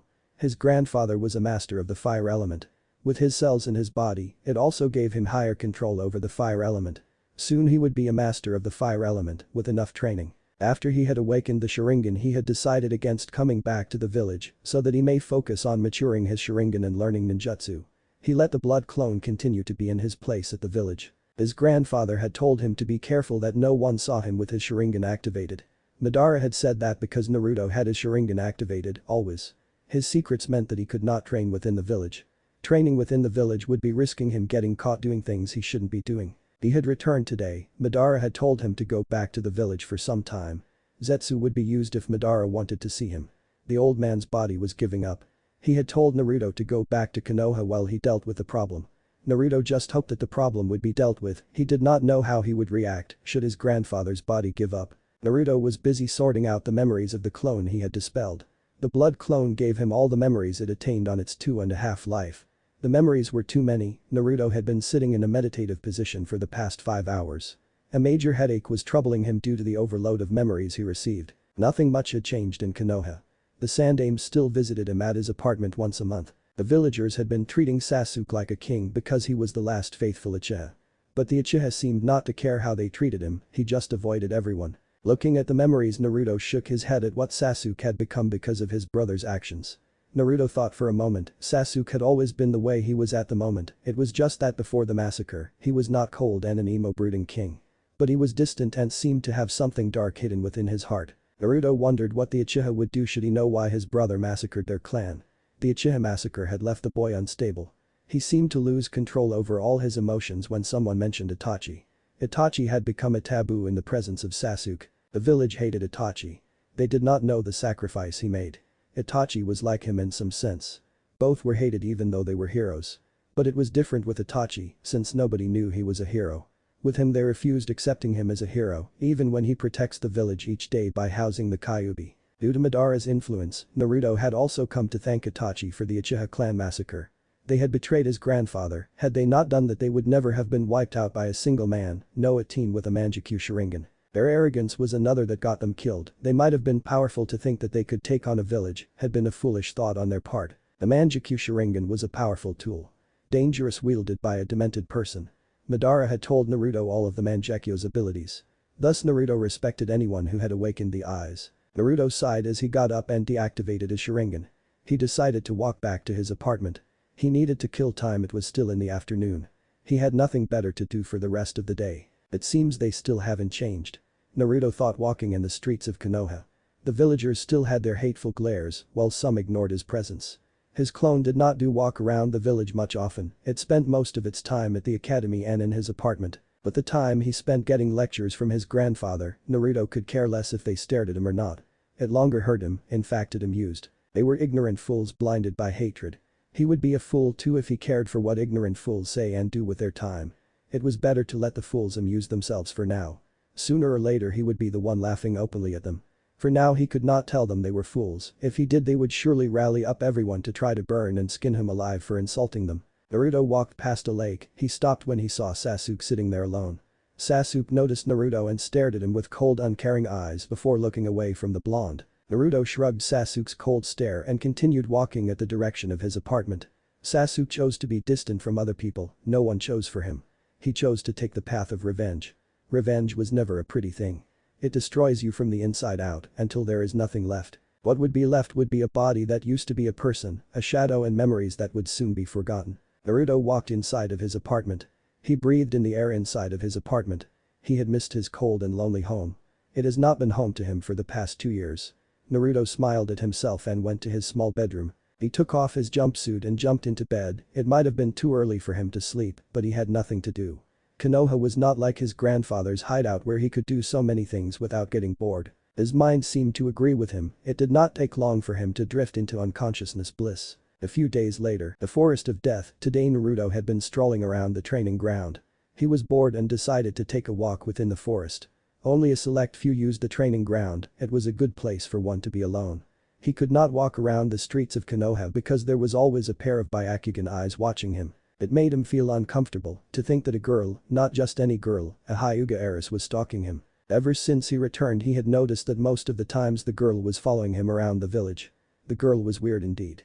Naruto came to a conclusion that his clone had been unable to sense her because it was a copy of the untrained him.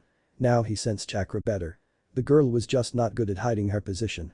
He had been able to know she was following him rather easily. He climbed on top of a tree and sat on a branch. He still had a lot to do with his training. He was wasting time sitting around doing nothing. The academy had nothing to give him, but in order for him to be a ninja, he had to attend and pass. Zetsu's head formed beside him. It was only the white part that appeared. Zetsu had 2 personalities, Madara called them Black Zetsu and White Zetsu. Zetsu was originally all white, but his grandfather had planted his nature and memories on him. But it resulted in creating Black Zetsu, which was smart, serious and strong. Black Zetsu became Madara's will. It could do Mokuton Jutsu as Zetsu had been created from Hashirama's cells. White Zetsu was weak, often playful and never was serious. It hated being reminded that it was weak. The beings could separate from one another. They could function without the other half. Naruto looked at White Zetsu. If he came here alone it must mean Black Zetsu was somewhere else. Zetsu smiled at Naruto, you look bored. His voice was not deep as Black Zetsu's. Naruto nodded, there is nothing to do here other than going to the damn academy. He paused for a moment, what brings you here? Your grandfather wants to see. Do you know why? Naruto asked. He hoped that the old man was okay. If I told you, then you wouldn't have to go back to the hideout and see your grandfather. I guess you're right. Naruto said. He made a wood clone to replace him while he went away. A wood clone was strong, but did not transfer back its memories to the original. Naruto did not want another headache. A wood clone had been something his grandfather had taught him, it was the only Mokuton Jutsu he could do. You stay here for now, return to the apartment later on, don't miss a day of the academy, and never forget to keep your cover persona. Naruto said, disappearing in a swirl of leaves. The only way he could go to the hideout without his grandfather was use the teleportation seal in his apartment, which could only be activated by his blood and chakra. Zetsu sank back to the tree branch, unknown location. Naruto looked at his grandfather's face. He looked a lot more serious than he had ever seen him before. But he was happy that seemed fine, it seemed that he had solved his problems. He sighed in relief. Naruto, I'm going to tell you some important things, and I need you to listen carefully. Naruto nodded. Do you remember the room I told you had tablets that contained valuable information on them that only an Uchiha and those with a Rinnegan could read? Naruto nodded. The information that is in there is the history of the Rikido Sennin, chakra and the Bijus. After we are done here I want you to spend as much time you like making sure that the information in those tablets is in your head. Naruto could only nod, his grandfather never asked him to do something unless it was important. In my years of being a shinobi I came to hate the shinobi system. I devised a plan that would allow me to rule the world, to be God. But by the time I had all the necessary tools to do that plan I was already old and could no longer carry out that plan. During the Third Ninja World War, I found a young Uchiha boy, his name was Uchiha Obito. He was nearly dead when I found him. His right side of the body was crushed. I took the boy and brought him back to the hideout and fixed up his body. I did that using Hashirama's cells. When he had recovered he chose to return back to Konoha. I allowed him to go, but he returned shortly afterwards to stay with me. I told him of my plan. He liked the plan and agreed to take part in it. I used a very powerful genjutsu on him to tell him the knowledge I had that would help him with the plan. I knew that I was going to die soon and I needed to give him what he needed to be successful in the plan. I trained him as best as I could so that he could be strong and told him to use my name once I had died. But he betrayed me to rule the world himself and he is out there gathering the strongest shinobi to see that the plan succeeds. He uses my name to recruit the strongest shinobi. He uses the name Uchiha Madara to those he wants to recruit and Toby while doing other things. Naruto absorbed all the information his grandfather gave him. He was a little mad that someone would betray his grandfather. What was this plan, grandfather? How did you plan to rule the world? Madara smiled slightly. I engraved the whole plan in the tablets. You will read more about it in detail when you read the tablets. For now I will tell you what the plan needed to be a success. He paused for a moment, catching his breath. For the plan to succeed, I had to collect all the Bijus and seal them into the Jido Meizo. The Jido Meizo is a vessel that can only be controlled by someone who has the Rinnegan. Obito created an organization called Akatsuki. I know their purpose is to collect all Bijus once they know all their locations and strengths. The group is comprised of S-rank criminals only, there are 10 of them. Grandfather, you said someone with a Rinnegan could control the vessel in which the Bijus are sealed into. Does this mean that Obito awakened the Rinnegan? Madara shook his head. No, Obito can't awaken the Rinnegan despite having both Uchiha and Senju powers. His body is not perfect like yours. I did tell you that I had awakened the Rinnegan and transplanted it to someone else, correct? Naruto nodded. That was before I had taken in Obito. The name of the child I transplanted my Rinnegan is Nagato Uzumaki. Obito, using my name and his knowledge of the Rinnegan, managed to get Nagato to work with him. Nagato controls the vessel and is the figurehead leader of the Akatsuki, while Obito operates behind the scenes. When he is not operating behind the scene he uses the name Toby, keeping the name of Madara a secret to those in the group who aren't aware of it. Naruto now understood that since he was a Jinchuriku, it meant he was in danger of being captured too. His grandfather had thought of a plan to rule the world by capturing the Bijus. He figured the Bijus were needed for their power. From what his grandfather had told him, the Bijus had large amounts of chakra that no man could have. The Kyuubi was said to have almost an infinite chakra supply, being the strongest of the Bijus. He did not know if his grandfather still wanted to rule the world or if he wanted him to rule the world once he becomes powerful enough to do so. He had no intentions of ruling the world. He did not know what he would say if his grandfather was to ask him to rule the world. Grandfather, isn't Toby afraid that you will tell the world that he is not Madara? He did leave you alive. No, he has no such fears. He knows that I can't do anything. Look at me, I'm old. I can't stop him if I wanted to. He would have been fearful if he knew about you, but he doesn't, for now that is. Naruto did not need to know that the fool left him alive just so he could watch him take over the world using his name. Naruto nodded. I guess Zetsu has everything to do with why you know everything he is planning. Yes, Zetsu is quite useful when it comes to gathering information. What is it that you want me to do, grandfather? Do you still plan on ruling the world? Madara shook his head. I no longer have such plans. I don't care what happens to the world, I'm going to die soon. But what I plan for you is to take back everything that belongs to me. Naruto waited for his fate. With the secrets of your body you can become powerful, even powerful than I was at my prime. You will restore the Uchiha and take Konoha back from the fools that rule it. If they don't make you Hokage you can do it by force, just make sure that you rule Konoha. Naruto smiled slightly. At least his fate was not that bad as he had thought it would be. What about Toby and the Rinnegan? They'll the fool and you can do whatever you want with the Rinnegan. Naruto nodded. Is he the one who ripped the Kyuubi out of mother the day I was born? Madara nodded. Well, I guess I have more reasons to want him dead. Madara smiled. Things were going according to plan. He was still surprised that Naruto did not argue with him over becoming the leader of Konoha, a village he hates. Still, what worried him was what would happen when time came for him to die. When he said he no longer cared for what happened to the world because he was going to die, he saw a flicker of emotion in Naruto's eyes. It seemed that Naruto had still not come to accept that he was going to die in a couple of years. Grandfather, this means I have to train harder than I have been. Madara nodded. Yes, it is why I had given you some time off, because in a month you will no longer be going back to Konoha until your clone graduates at the academy. Are you saying that I'm going to stop hiding after I graduate? No, when you graduate, it will be risky to let a clone be your place, since you will be doing missions. You will still keep your secrets. I told you before that you will only reveal some of them after I die. He saw it again when he said die, but said nothing. Naruto nodded. Who was he to deny his grandfather's wishes? Naruto, I want you to return to Konoha. Zetsu will come and fetch you in a month to continue your training. Hi, Gigi. Madara smiled as Naruto went away to his room so he could teleport back to Konoha. Zetsu appeared from behind him. That went well. Black, Zetsu said in his deep voice. Yes, he took everything in far better than I had expected. At least now he can train harder knowing what his goals are. You really are serious about this, aren't you? What I do now, I do for him. Once he awakens the Rinnegan, he will become God. Other villagers will fight him in fear of his power. But they will not defeat him. Once that happens, it will be easy for him to influence the elemental nations. Madara replied, not directly answering Zetsu's question, but Zetsu understood. Madara no longer wanted to rule the world, he wanted his grandchild to live a better life and change the shinobi world with the power of God he would come to gain once he awakens the Rinnegan. A change in the shinobi world was what Madara wanted, that was why he wanted to rule it. Konoha. Naruto sat down at his kitchen. He had a lot on his mind. He now knew what he lived for, his dream that his grandfather had set for him. He would make his grandfather proud by achieving his goals. He had been lost living without a sound goal. He had only been living, training just so he could protect himself, so that he can survive. But now he had a goal, an ambition that he would make a reality, and there was no one who would step in his way. Tobi's plans still troubled him, but his grandfather's words that he could be stronger than him soothed his worries. But still he was worried. It did not make him feel good, knowing that there was a group that was only focused on hunting people like down.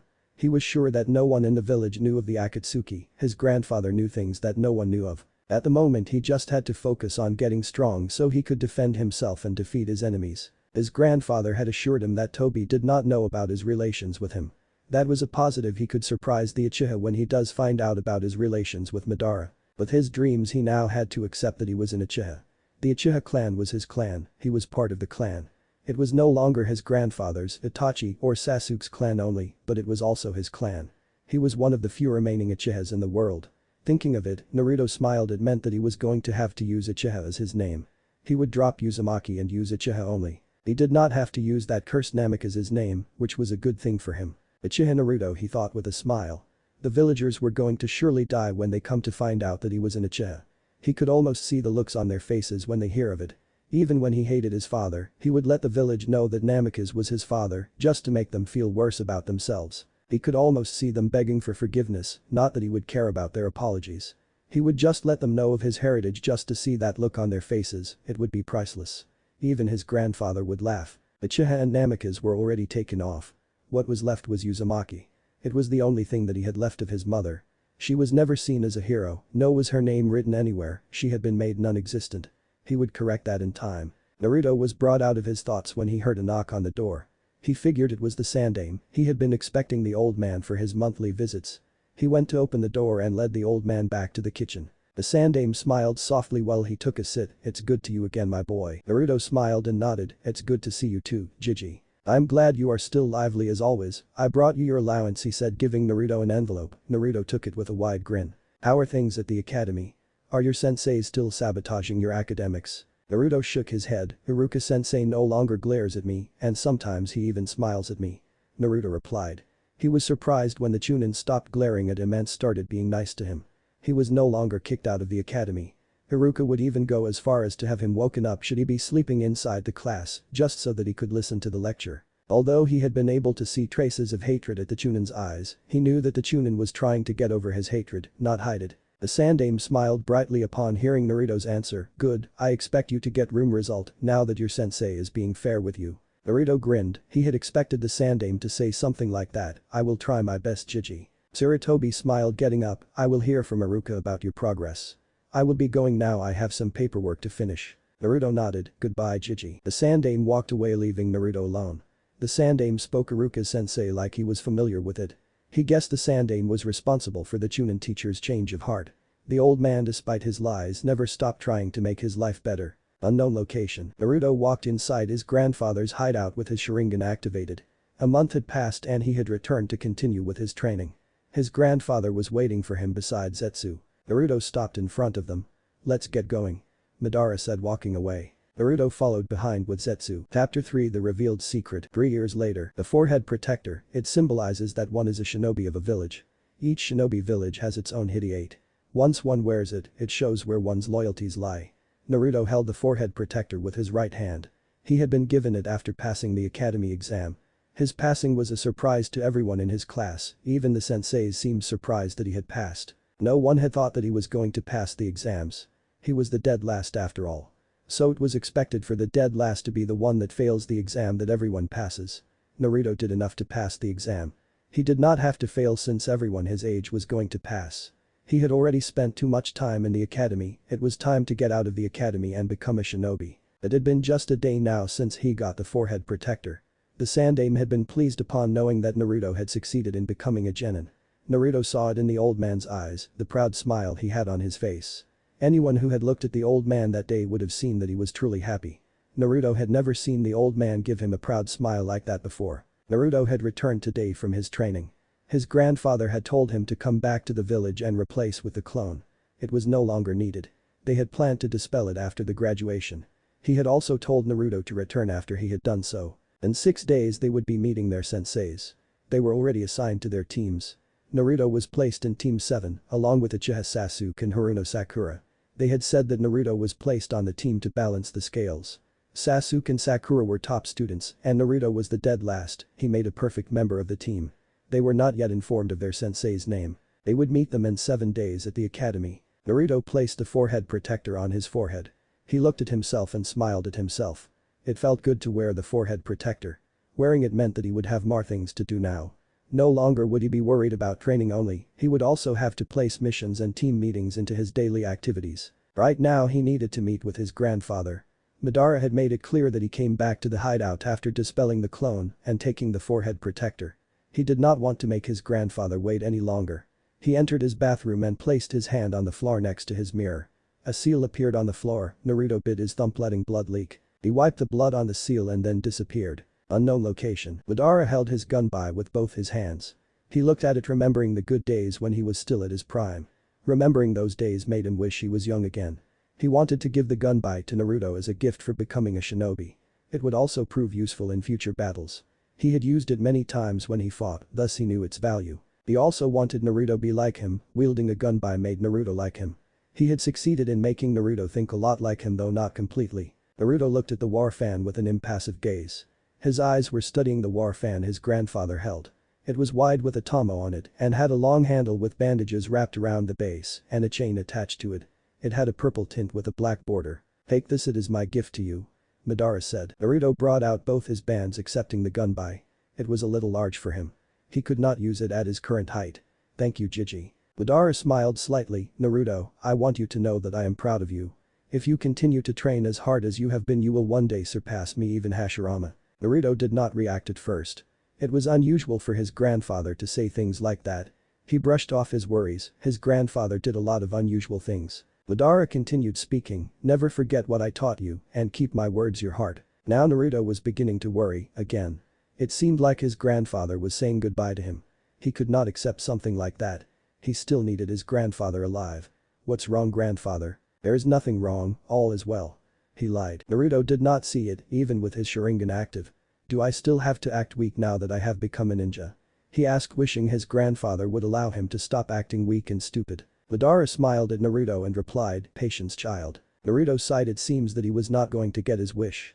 Okay, I should return to Konoha since I did not leave a clone behind and I have to meet up with my team in a few days.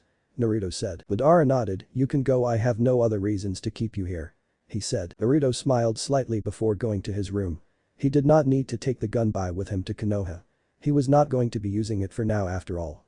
He needed to learn how to use it first before he could carry it around. Also, taking the gun back to Konoha would get him asked questions that he did not wish to answer. Later that night at Naruto's apartment, a figure in a black attire sneaked into Naruto's room. He looked at Naruto, who was sleeping peacefully. The blonde was unaware of the presence inside his room. He slowly made his way towards Naruto. He did not want to be heard. If he made noise, the blonde would hear him and wake up. He reached Naruto's bed and stared at the sleeping blonde for a moment. He moved both his hands quickly. His left grabbed Naruto's neck, squeezing it, the other he firmly placed on Naruto's face, blocking his eyes so that he may not be able to see. With his neck being squeezed, he would not be able to scream. Naruto woke from his sleep due to the difficulty in breathing. His neck was pressed tightly and his eyes could not open because there was a hand that was making it impossible for him to open them. He kicked a few times and moved both his hands to try and stop the person from killing him. His kicking and his struggle were proven pointless as the person did not let go of him. Even if he were to scream, no one would come and save him. People would probably just come and watch him suffocate. They would certainly enjoy the show. He was not going to die like this. It had been long since he had allowed the villagers to do what they pleased with him. He was no longer going to allow it. Especially since the person had just broke into his apartment to try to kill him. His grandfather had told him to never allow foolish people to do as they pleased with him. He would certainly not allow anyone to take his life, not inside of his own apartment. He was too young to die and he still had dreams that needed to be achieved.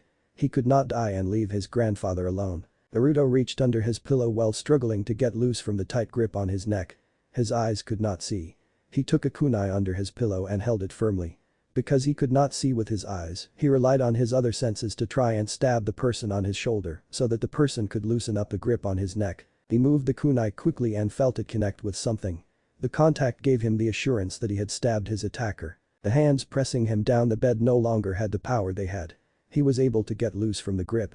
He opened up his eyes and looked at his attacker. Naruto sat frozen on his bed looking at his attacker.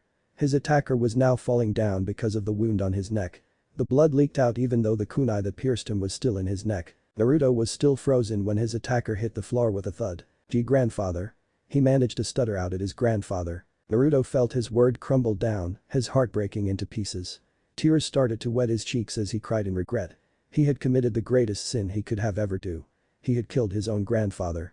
The man who took care of him when nobody wanted to do it, the man who taught him everything he knows about a shinobi. The man he cared for more than anyone he knew, the only person who was closest to him. He had killed that man. He crawled trembling towards his grandfather. The old man had a smile on his face. Madara looked at Naruto with a small smile before he breathed his last breath. Naruto's eyes widened as he saw his grandfather's eyes close. No, grandfather, don't die. I did not mean to kill you. I did not know it was you. Come back, grandfather. He cried out, holding his grandfather's arms. His grandfather did not respond. Naruto felt the guilt and regret overwhelming him. He had killed his only family in the world. Tears showered down like water flowing off a broken water tap. His hands shook with guilt and regret while his heart was torn apart. He felt as though he was standing between Earth and a large meteor, each pressing him against the other. His sharingan activated unconsciously and morphed into a new form. The new form had a small black ring in the middle of the eye, 6 black blades connected from the ring, and they stretched to the border of the eye. Naruto felt his head pounding as if it was smashed against a hammer. The pain along with the regret and guilt was too much for him, it caused him to fall into unconsciousness. The moment Naruto fell down, Zetsu appeared within the room. He separated into two, white Zetsu and black Zetsu. You clean up the mess, I will take them to the hideout. Black Zetsu said to White Zetsu in his deep voice. White Zetsu nodded. Black Zetsu took Naruto and placed him on his left shoulder. He did the same with Madara's corpse, placing it on his right shoulder. He left White Zetsu cleaning up Madara's blood on the floor. Unknown location, hideout. Black Zetsu watched as Naruto's body began to stir. Naruto had slept all night peacefully. Zetsu had thought he might have nightmares, but nothing had happened all night. Naruto slept like a baby. Naruto rose up from the bed and looked around his surroundings. He saw that he was in his room within the hideout. He did not remember coming to the hideout. He saw Zetsu, and the events of last night began to play in his head. He looked down in guilt, tears started to leak out again, his hands clenched tightly. I'm sorry I killed him, I did not see it was him. He said to Zetsu. It did not matter that Madara was the one to have tried to kill him first. What mattered was that he had killed his own grandfather. Zetsu did not like the situation he was currently in. Seeing Naruto cry was unpleasant. It was not your fault. Madara wanted to die by your hands. Zetsu said, confusing Naruto. Why would he want me to kill him? He was going to die anytime soon. He decided it was best if he died by your hands. Your experience of killing him would awaken your mangekyou sharingan. He said it was the greatest power he could leave you with. Zetsu replied. Naruto's eyes widened. He had killed his grandfather just to awaken his mangekyou sharingan. It was the same when he awakened the sharingan. Couldn't he have found another way for me to awaken the mangekyou? Zetsu shook his head. No, he was going to die anytime soon. It was either he died on his own and leave you as you are, or die by your hands and leave you with a mangekyou sharingan. The sharingan was a cursed jutsu. The things one had to do to evolve it were horrible. Is this the price of power? Naruto asked himself. He continued to cry even if his grandfather wanted him to kill him and did not feel betrayed by him, he still could not forgive himself for killing him. Naruto, it is either you accept that Madara wanted to die or you continue to drown yourself in guilt. I won't watch over you if you are like this. He shook his head. Your grandfather would be disappointed seeing you like this. I should know that, I am his will after all. He said and disappeared from Naruto's view. Naruto felt conflicted. He knew his grandfather would not be pleased seeing him crying. Madara hated any weakness. At the moment he was in a moment of weakness. If an enemy was to come at him, he would surely be killed because he could not fight in his condition. Zetsu was right, but he could not help but feel guilty for ending his grandfather's life. The following day, Naruto had just finished burying his grandfather. He was not crying. No, Naruto had told himself he would never cry again. He had spent the whole of yesterday locked up in his room thinking. He did not eat anything the whole day, he only ate today morning. He had told himself that if killing his grandfather was the price of power, then he would accept it, but it did not mean he liked it. It was just that there was nothing he could do about it and was done, he could not change it. His grandfather would not have come back if he had continued crying. He had told himself when he was just 6 that crying did not solve anything. He was walking calmly inside the hideout with an impassive look and his mangekyou activated. He suddenly stopped walking. I will be returning back to Konoha. The Sandaime will certainly be looking for me, as he would not have been able to see me through his crystal ball. He paused for a moment. In 3 days I should be meeting my teammates. Some of my secrets will be revealed. He said to no one in particular. Zetsu stepped from the shadows. Which secrets are you going to reveal? That I'm not an idiot. I will release the Genjutsu Madara placed around me and some of my power. But my Kekkei Genkai's and full power will remain hidden for now. He said, walking away. Zetsu nodded and disappeared. He was a little surprised that Naruto called his grandfather by his name. He had always called him grandfather, never Madara. He guessed it was because Madara was dead now and the manner in which he died. Naruto was not going to reveal his Taijutsu and his Mokuton bloodline.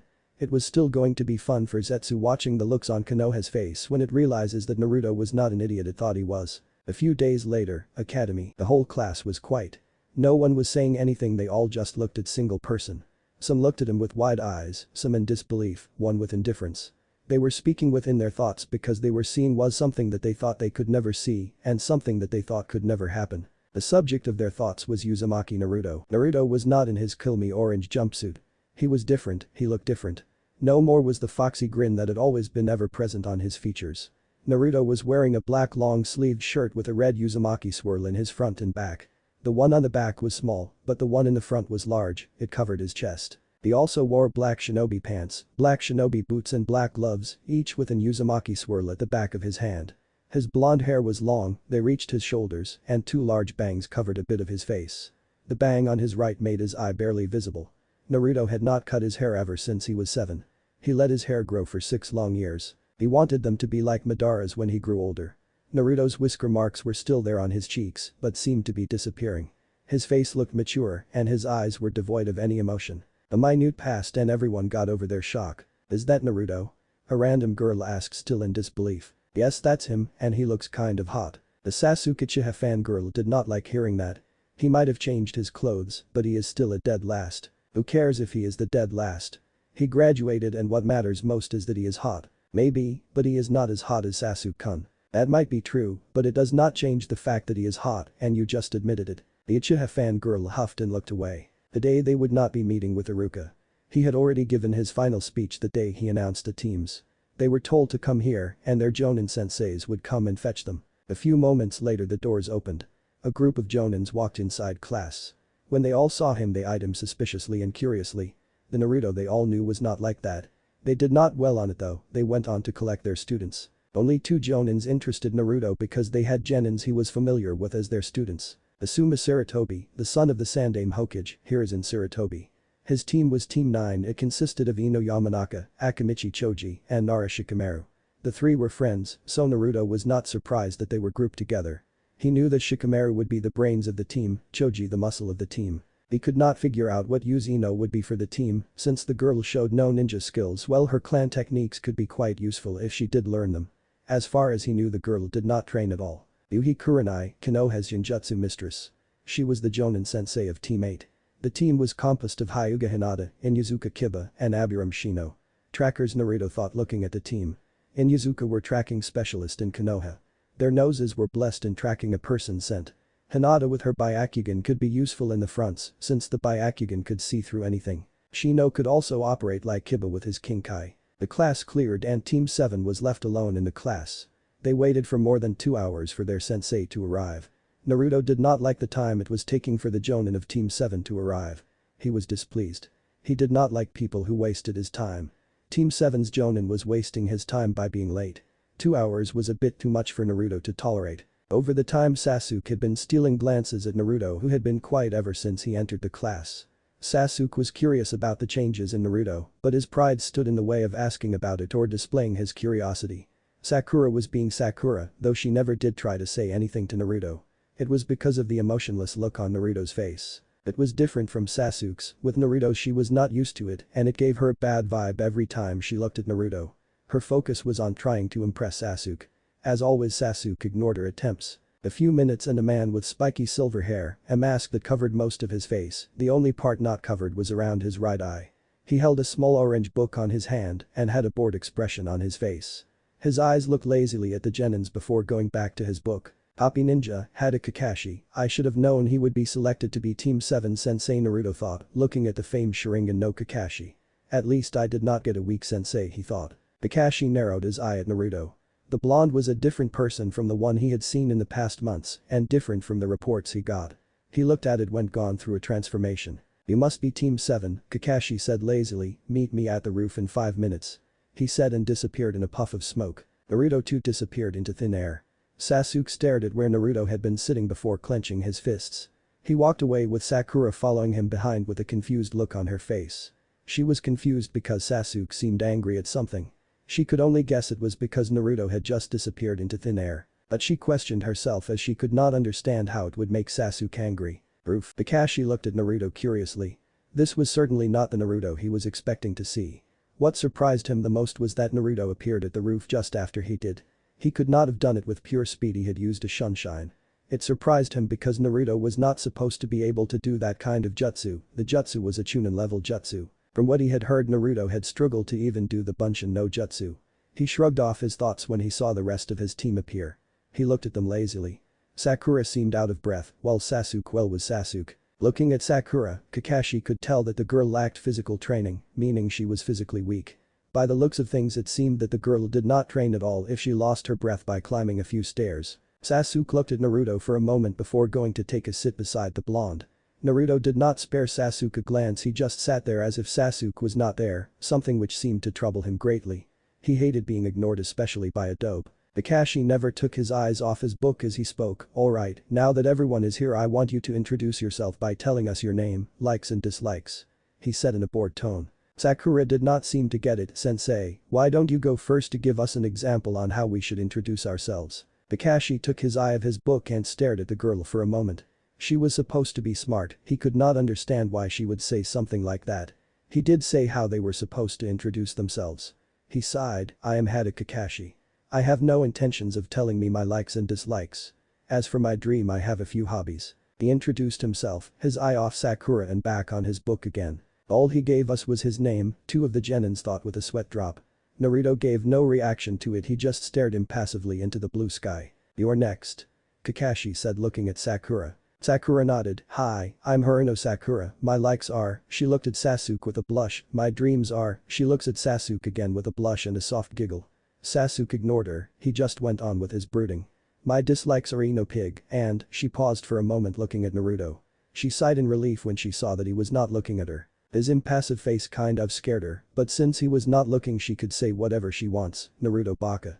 She said loudly. Naruto ignored her, he could care less if the girl hated him or liked him. It did not matter either way, she was weak and useless. Kakashi looked at her with a raised brow, fangirl he thought with a sweat drop. Things were going to be rough for him with Team 7. He hated dealing with fangirls, they annoyed him. Especially since they did not take their ninja careers, but rather spent their time trying to look good. He looked at Sasuke, you are next. My name is Sasuke. I hate a lot of things and I don't particularly like anything. What I have is not a dream, no it is a reality, I am going to restore my clan and kill a certain man. Sasuke introduced himself darkly. Sasuke is so cool, Sakura thought with a dreamy look on her face. Naruto glanced at Sasuke for a moment before looking away. The Uchiha was stuck in his path for revenge. He was surely going into a darker path. I should have expected that much, Kakashi thought looking at Sasuke. He had a lot of work to do with the team, Sakura's fangirl attitude and Sasuke's dark path. He had to do what he could to ensure that Sasuke stayed out of the dark path he was currently in and develop bonds with his teammates. He looked at Naruto giving him a nod to introduce himself. Uzumaki Naruto. No one was expecting that kind of introduction. Even Sasuke was not expecting it. Yes, Naruto seemed quiet and calm, but he did not expect him to introduce himself like that. Sakura was kind of fuming, thinking that Naruto was trying to be cool. She did not like anyone trying to be better than Sasuke. Even the Sandaime almost fell off his chair within his office as he was watching the meeting with his crystal ball. Kakashi looked at Naruto. There was something wrong with the kind of picture he was seeing. First the change in appearance after graduation and Naruto's body seemed strong physically, he looked like he trained hard as his eternal rival Mito guy. And then the change in attitude, one could not change the way Naruto did in a few days. Unless he was always like this but hiding it behind that mask of happiness. But the hair, last time he saw Naruto his hair was short, that is if unless he was hiding it too. Jinjutsu, he thought with his eyes slightly wide. He had to be a Jinjutsu master to be able to cast a Jinjutsu that could fool the whole village, even the Sandaime. Things were certainly going to be hard for him. Fangirl, Avenger and the Mystery Genin in a single team was going to consume much of his team. Why does the Sandaime hate me? He thought to himself. He sighed and looked at the academy graduates. Now that we are done with the introductions, tomorrow we are going to be doing a survival test. There are too many graduates this year, thus we will do the tests to determine those are ready to be genins. Out of the 27 academy graduates only 9 will become genin and the rest will be sent back to the academy. He paused and looked at their reactions. But sensei, we have already passed the academy test and graduated, which made us genins. Sakura said. Kakashi shook his head, you passed the academy exams, to be a genin you have to pass a genin test. He paused, your chances of failing are 66%. We will meet at 6 in the morning, training ground 7. I suggest that you don't eat breakfast, if you do you will puke. He said, Jana. He said before leaving in a swirl of leaves, but not before glancing at Naruto. Naruto got up to leave but was stopped by Sasuke. Dope, what is with the change? He asked. No, he demanded. Yeah, why are you trying to look cool? Sakura added loudly. Naruto's face remained impassive. I did not change, I was always like this, you were just too blind to see it. He said as he disappeared into thin air. Sasuke felt offended by Naruto's reply, but he could not do anything since the blonde was already gone. At least he was not annoying as he was in the academy, that was a good thing. But inside of him was begging to be wary of the blonde. There was this feeling he was getting off the blonde that was not anything good. He started to retreat. Sakura spoke. Sasuke-kun, do you want to get something to eat? He asked happily with a blush. No. Sasuke replied coldly. Hokage's office. The Sandaime was looking at Kakashi. What he had seen with his crystal had been a shock to him. Never had he suspected that Naruto was hiding under that happy mask he always had. But what troubled him were the physical changes in Naruto's body. The only word that came to his mind when he saw the blonde was Jinjutsu. That word alone troubled him greatly. If Naruto was able to hide in a Jinjutsu while he was around him meant that he had to be a master of the art. He was not just a Kage, he could detect even S-rank Jinjutsus. But he could not detect that Naruto had a Jinjutsu placed around him that he or anyone in the village could not detect. It troubled him greatly. I'm guessing you saw everything. Kakashi said. The Sandaime nodded, yes, and it troubles me. Kakashi nodded, I never thought I'd see him like that. With the way he currently looks at the moment, he looks exactly like his father. You have to know that not everyone in the village is ignorant, they will start to suspect that he might be related to the Yondaime. Yes, but let us just be grateful that the majority of the village would never think something like that because they are consumed by hatred. The Sandaime said. You did tell me that I was not supposed to fail the team tomorrow, this means that he will go out of the village. Once Iwa sees him they will think he is the Yondaime's son. Anyone who thinks logically will be able to tell. The Sandaime nodded, for now we won't do anything. But bring Naruto to me after the test after you see his skill level. Hi Hokage-sama. Kakashi said before disappearing from the office. The Hokage leaned back to his chair. He was definitely getting too old to be dealing with this kind of issues. His most fear was what Naruto might know. He would have a lot to deal with if Naruto did know things he was supposed to be the one to tell him. He just hoped that Naruto was not hiding more things that would be a threat to the village. Training Ground 7. Naruto was relaxing on a tree branch. He had arrived at the training ground before anyone did. He did not want to listen to Sakura's voice, thus he chose to relax on the tree. His teammates could no sense him, they were no good at sensing chakra and he was good at hiding his chakra signature. Someone like Kakashi would be able to detect him. His teammates had arrived just after he had. Sakura took the time she was alone with Sasuke as an opportunity to impress him. Thus she was fawning over him. Sasuke was blissfully ignoring her. Zetsu's head appeared from the tree. Naruto looked at him, "Do you have something to tell me?" "No." Zetsu replied. "So you were bored then? You no longer have Madara to converse with?" Zetsu just nodded. "How goes the information gathering?" "It has been rather difficult lately. I have not been able to find anything useful." He said, "I am curious which of your skills are you going to show today?" "The jutsu, I have trained in Taijutsu ever since I was 7. It is my best option. I can fight without looking weak with just Taijutsu. I will not be using any ninjutsu for now, that is." Naruto responded. Taijutsu was a good option for him since he would have to answer fewer questions. If he did ninjutsu they would ask him where he learned the jutsus and who taught them to him. With Taijutsu he could simply say that he trained on his own. No one would question him further. "It looks like your sensei has not yet arrived." Zetsu said, "I would be taking a look around the village." He said, disappearing. It had been 45 minutes after 6 and Kakashi had yet to appear. Naruto was getting impatient. Kakashi was just too laid back to arrive on time at a meeting he set up. He had to wait yesterday and now he was waiting. He hated that Kakashi did not respect other people's time. At 8 Naruto's patience finally ran out. He jumped out of the tree. His teammates noticed him. "You're late, Naruto." "Kakashi-sensei said we could come here at 6. Sakura yelled out. Naruto had no words for her. She was not going to believe anything he told her anyway. It was best for him to just ignore her. He stared walking away from the training. Sasuke finally spoke, "Where are you going, dope?" Naruto responded without looking back at Sasuke. "But we have a test to take." Sakura said. "I am aware of that, but I do not have the patience to deal with our sensei's tardiness. When he does get here tell him I will be my apartment. If he is really serious about the test he will come and fetch me." Naruto said and disappeared. An hour later, "Yo." Kakashi greeted with an eye smile as he appeared in a puff of smoke. "You're late." Sakura screeched, making Kakashi wince, but he blissfully ignored her.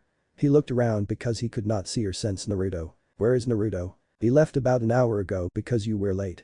Sasuke said with a glare directed towards the Jonin. He was furious, he did not like being kept waiting.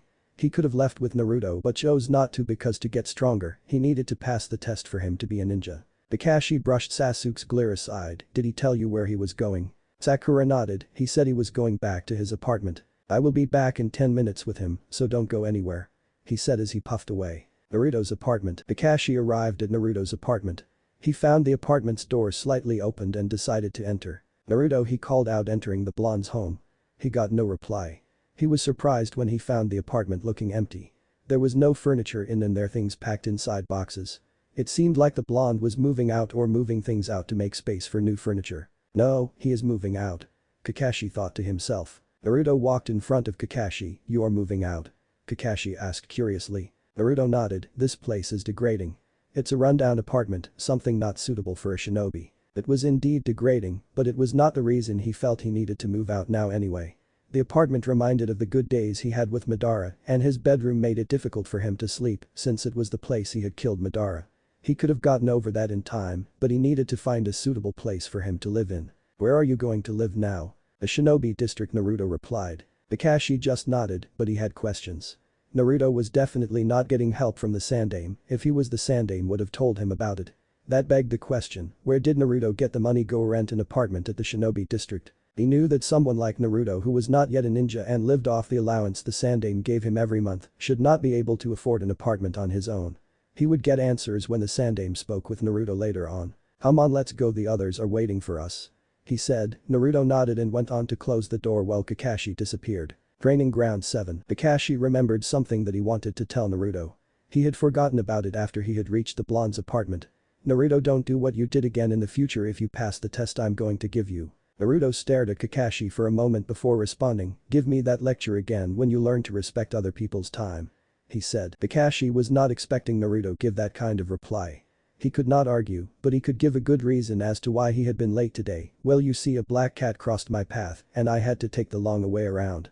You did not have to live since it was not my intention to be late." Naruto just looked at him with indifference. Kakashi shrugged and looked at the rest of the team. "Now that everyone is here we can begin with the test," he said. "Your objective is to get a bell from before noon," he said, taking out 2 bells. "If you do not get a bell you will be sent back to the academy." "But sensei, there is only 2 bells and there are 3 of us, does this mean that only 2 of us will become genins?" Sakura asked confusedly. Should have expected that from her, Kakashi thought. "That is if you do get the bells now come at with the intent to kill begin." The 3 genins dashed off to the trees to hide their positions, making Kakashi smile. It was a good sign that they did listen to the academy lectures and understood some of Shinobi's rules. Never show your location to your enemy. They did just that by hiding from him. It was not that they could actually hide from him, they were just genins, and he was an elite jonin. They were merely trying, and he could give point for their attempts. Kakashi made his way to the trees to look for the genins. He was in no hurry because he knew that sooner or later one would come after him and try to get the bells. He was able to detect Sakura rather easily. A few seconds later he detected Sasuke hiding in a tree, but Naruto he was unable to find. He stretched out his senses. He smiled as he found Naruto sitting comfortably on a tree branch. The blonde looked comfortable and was observing him. He looked at Sakura's direction and decided to start with her. She was the weakest of the 3, no doubt about that. She was no challenge in Taijutsu, so he decided Jinjutsu would be a better test for her. The girl had a great mind, Jinjutsu should be a good challenge for her. Sakura felt a bit dizzy, her vision was blurry. She could not understand what was happening to her. The last minute she was perfectly fine hiding away from Kakashi while she was also looking for Sasuke. She wanted to hide where Sasuke was hiding. She needed to be near her Sasuke-kun so he could get a better look at her. But now she did not feel well. "Ugh, Sakura." She was brought out of her thoughts when she heard a voice calling her name. She could now see clearly and the weird feeling she was feeling in her head was gone. She looked up to see Sasuke coming into view. She beamed suddenly upon seeing that it was Sasuke who was calling her. "Help me." Sakura looked closely at her Sasuke-kun. Her eyes opened wide as she watched Sasuke struggle his way towards her, the horror. His body was battered and bruised, it was also pierced with several kunais. She rushed over him trembling. Her heart was beating faster than normal. Sasuke dropped to the ground. "Sasuke-kun," she thought as she stopped in her tracks as tears began to rush off her eyes. She felt as though her heart had stopped beating. "Ah!" She screamed loudly at the thought that Sasuke was dead and fainted. Kakashi looking from a distance could only sweat drop. The girl had just fallen to an easy D-rank Jinjutsu. She was supposed to be smart and should have detected the Jinjutsu easily. Maybe I should have used an E-rank Jinjutsu, he thought. Kakashi shrugged and went away to find his next victim. Sasuke did not spare the girl a second glance. He really did not care what happened. She was a nuisance and annoying. With her out of the he could have a better chance of getting a bell. If she was still active she would no doubt get in his way and become a burden to him.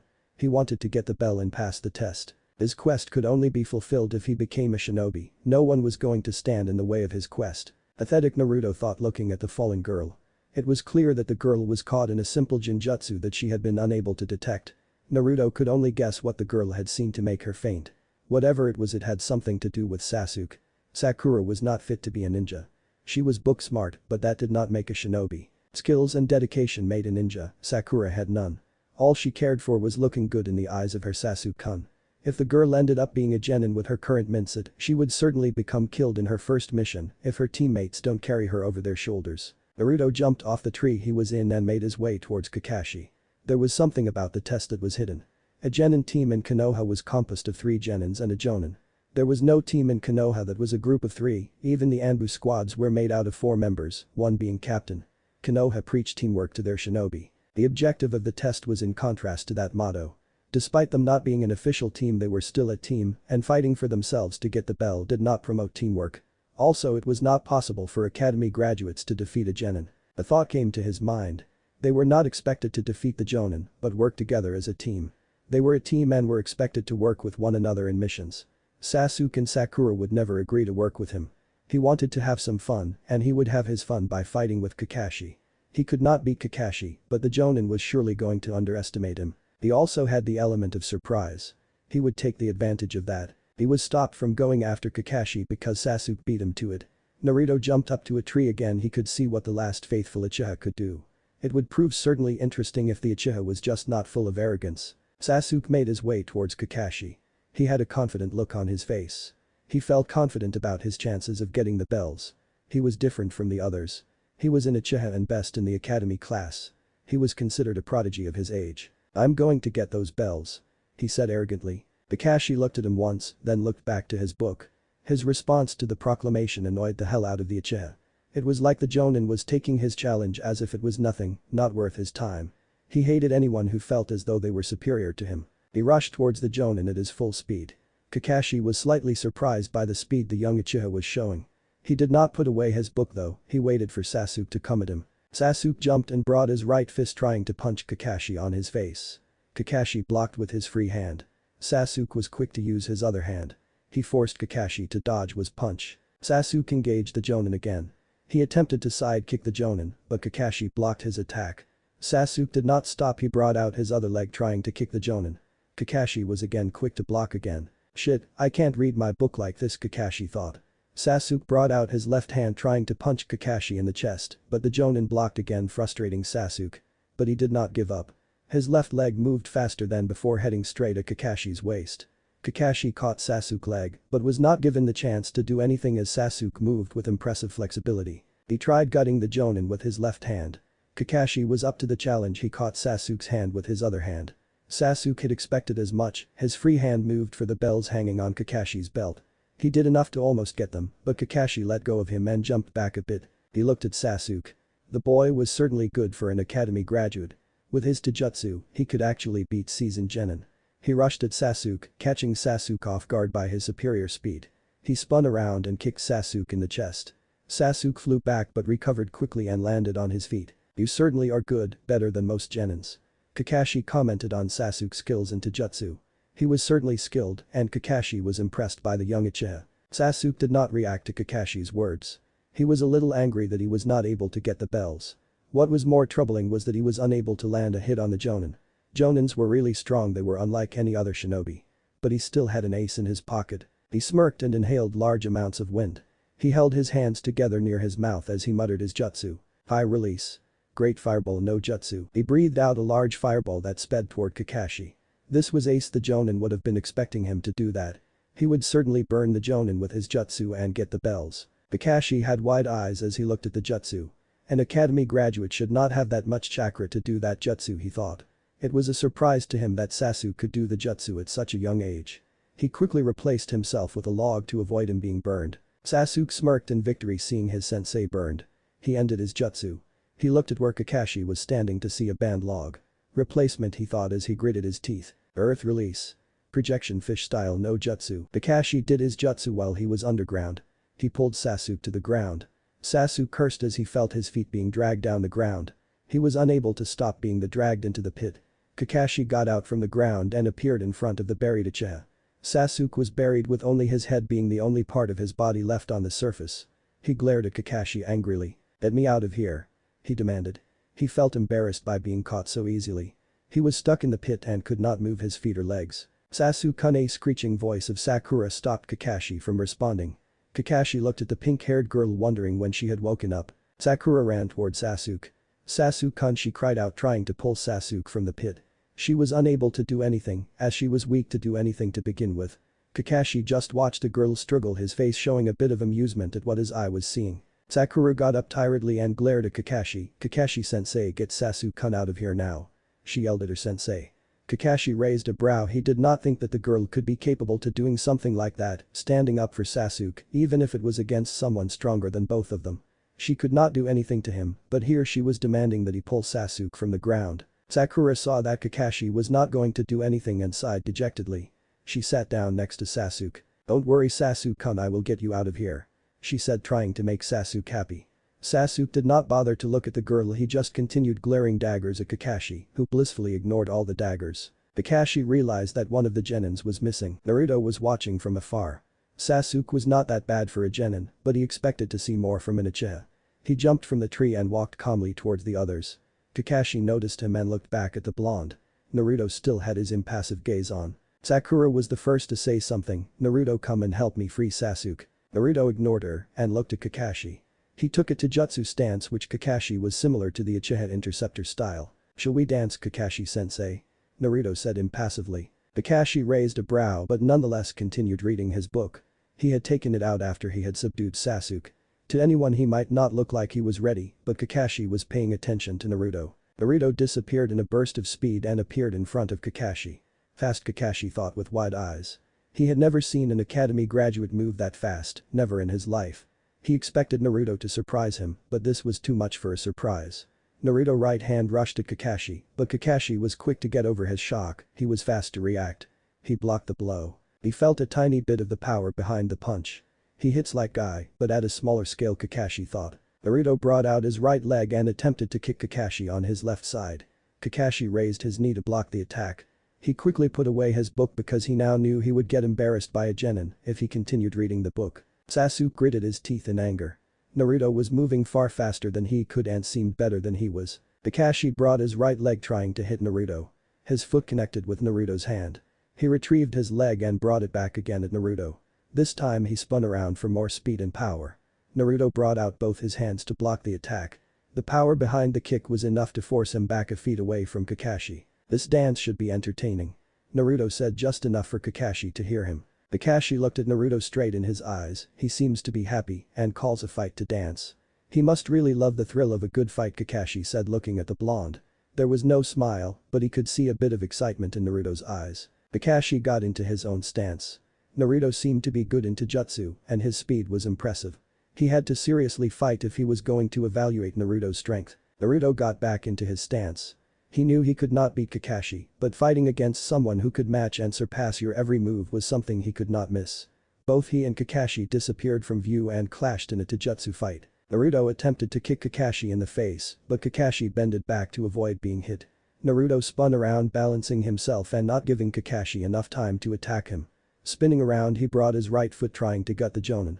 Kakashi caught the blow and held Naruto's foot firmly with both his hands. His right foot moved fast and crashed into Naruto's stomach, sending the blonde flying away. Kakashi did not give Naruto the time to recover. Within seconds he was already in front of Naruto.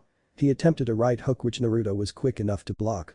Naruto jumped away from the jonin. He rushed to Kakashi again. He tried crashing his foot into Kakashi's ribs, but the jonin jumped back. Naruto did not stop, he dashed to Kakashi and jumped up. He appeared above Kakashi, his right foot was crashing down with speed and power. Kakashi did not attempt to block, he replaced himself with a log.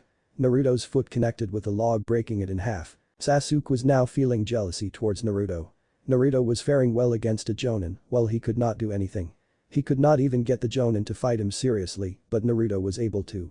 Naruto was just a dead last. What could have changed for the blonde to be better? Naruto landed to the ground and stood still. His eyes narrowed to where Kakashi was. The jonin was within the trees. He disappeared off to the trees. Sasuke and Sakura could not see anything since their teammate and sensei were fighting within the trees. But they could feel that the fight was still going on. A few seconds later both saw their sensei flying back into the clearing. A second later Naruto appeared above the jonin and attempted to pummel the jonin to the ground. Kakashi could not dodge, but was able to bring out both his hands to block Naruto's punch. The power of the attack was enough to sending Kakashi crashing down the ground, even though he had blocked the attack. A small crater was formed where Kakashi had crashed.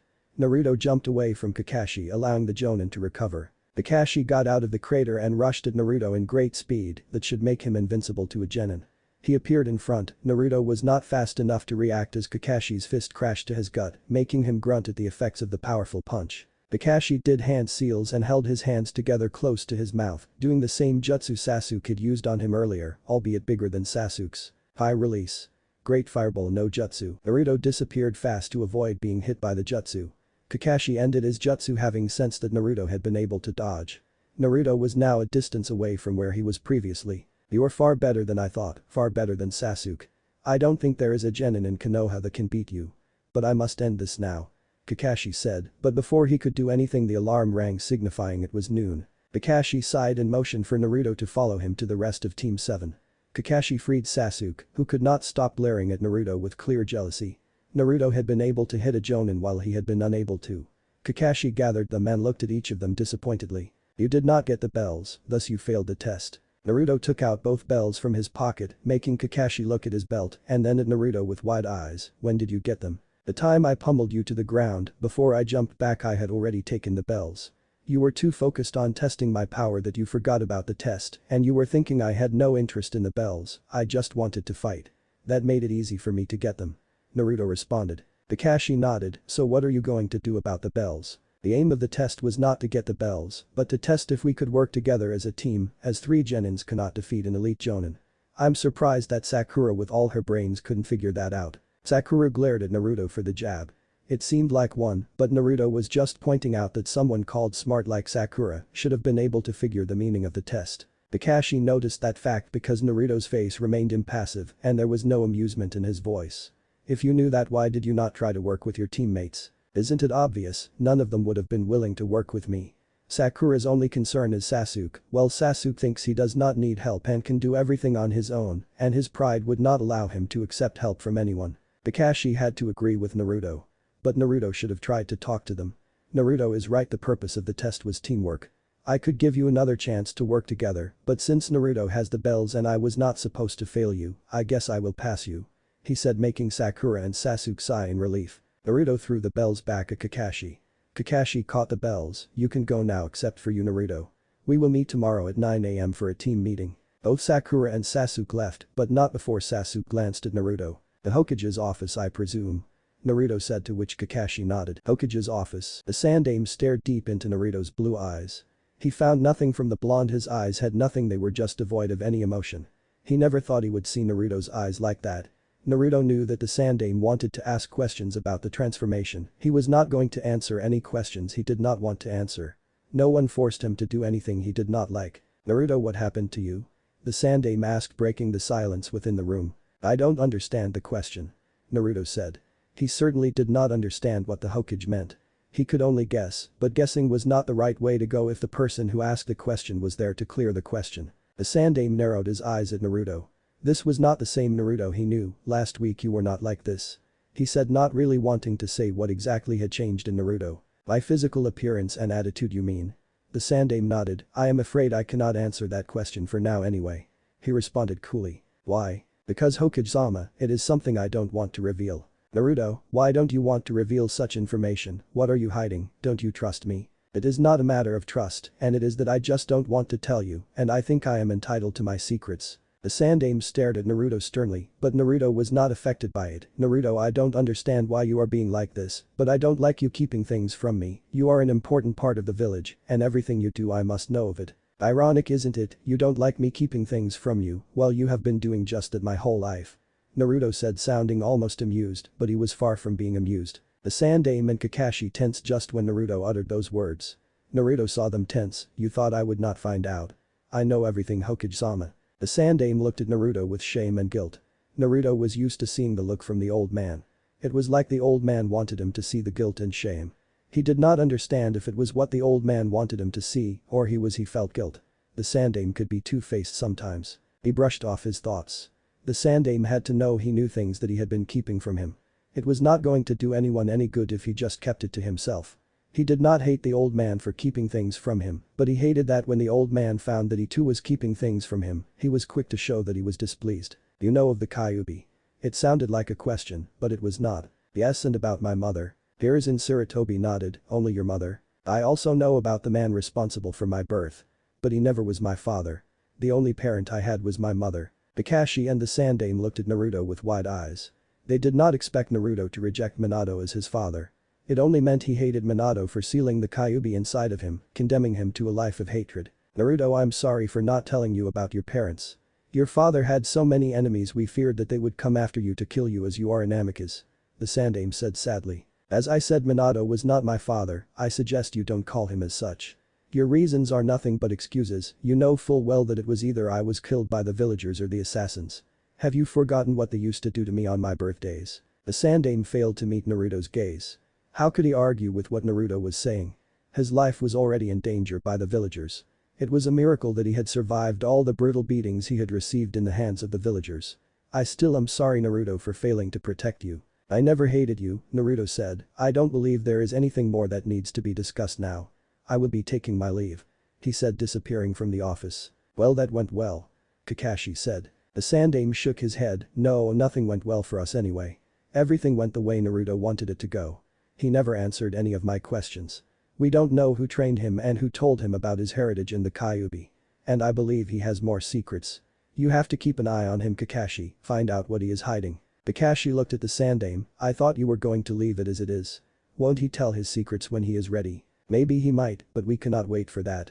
Naruto was able to fool the whole village, even me, for the past few years. Who knows what kind of secrets he is hiding. You do know that if he finds out that you sent me to spy on him, he might never forgive you. That is something I am willing to accept for the good of the village. The Sandaime replied, lighting up his tobacco pipe. If Naruto was hiding things that could make him a threat to the village, they had to be found out soon.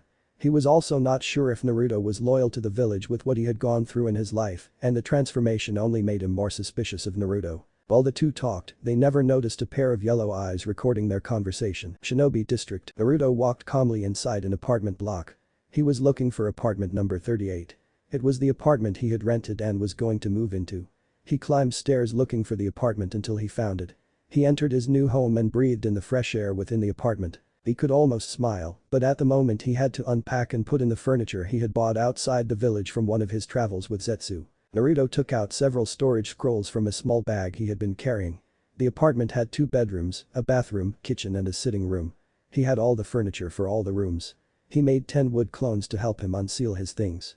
He started unsealing the couch for his sitting room and the large flat screen. By the time he finished putting everything in his sitting room, his clones were finished with their duties. Naruto had them dispel. He heard a knock on the door. He went to open, wondering who it might have been. No one for now knew where he was leaving. Naruto opened the door and looked at a purple-haired woman. Her hair reached down her waist, brown eyes and a shade of red lipstick. She was with another woman he recognized as Yuhi Kurenai. "What can I do for you?" Naruto asked calmly. "Naruto?" the purple-haired woman said, looking at him with slightly wide eyes. Naruto recognized the voice. Nico, he thought. She was an Anbu who had been once assigned to watch over him. "Are you familiar with him, Yugao?"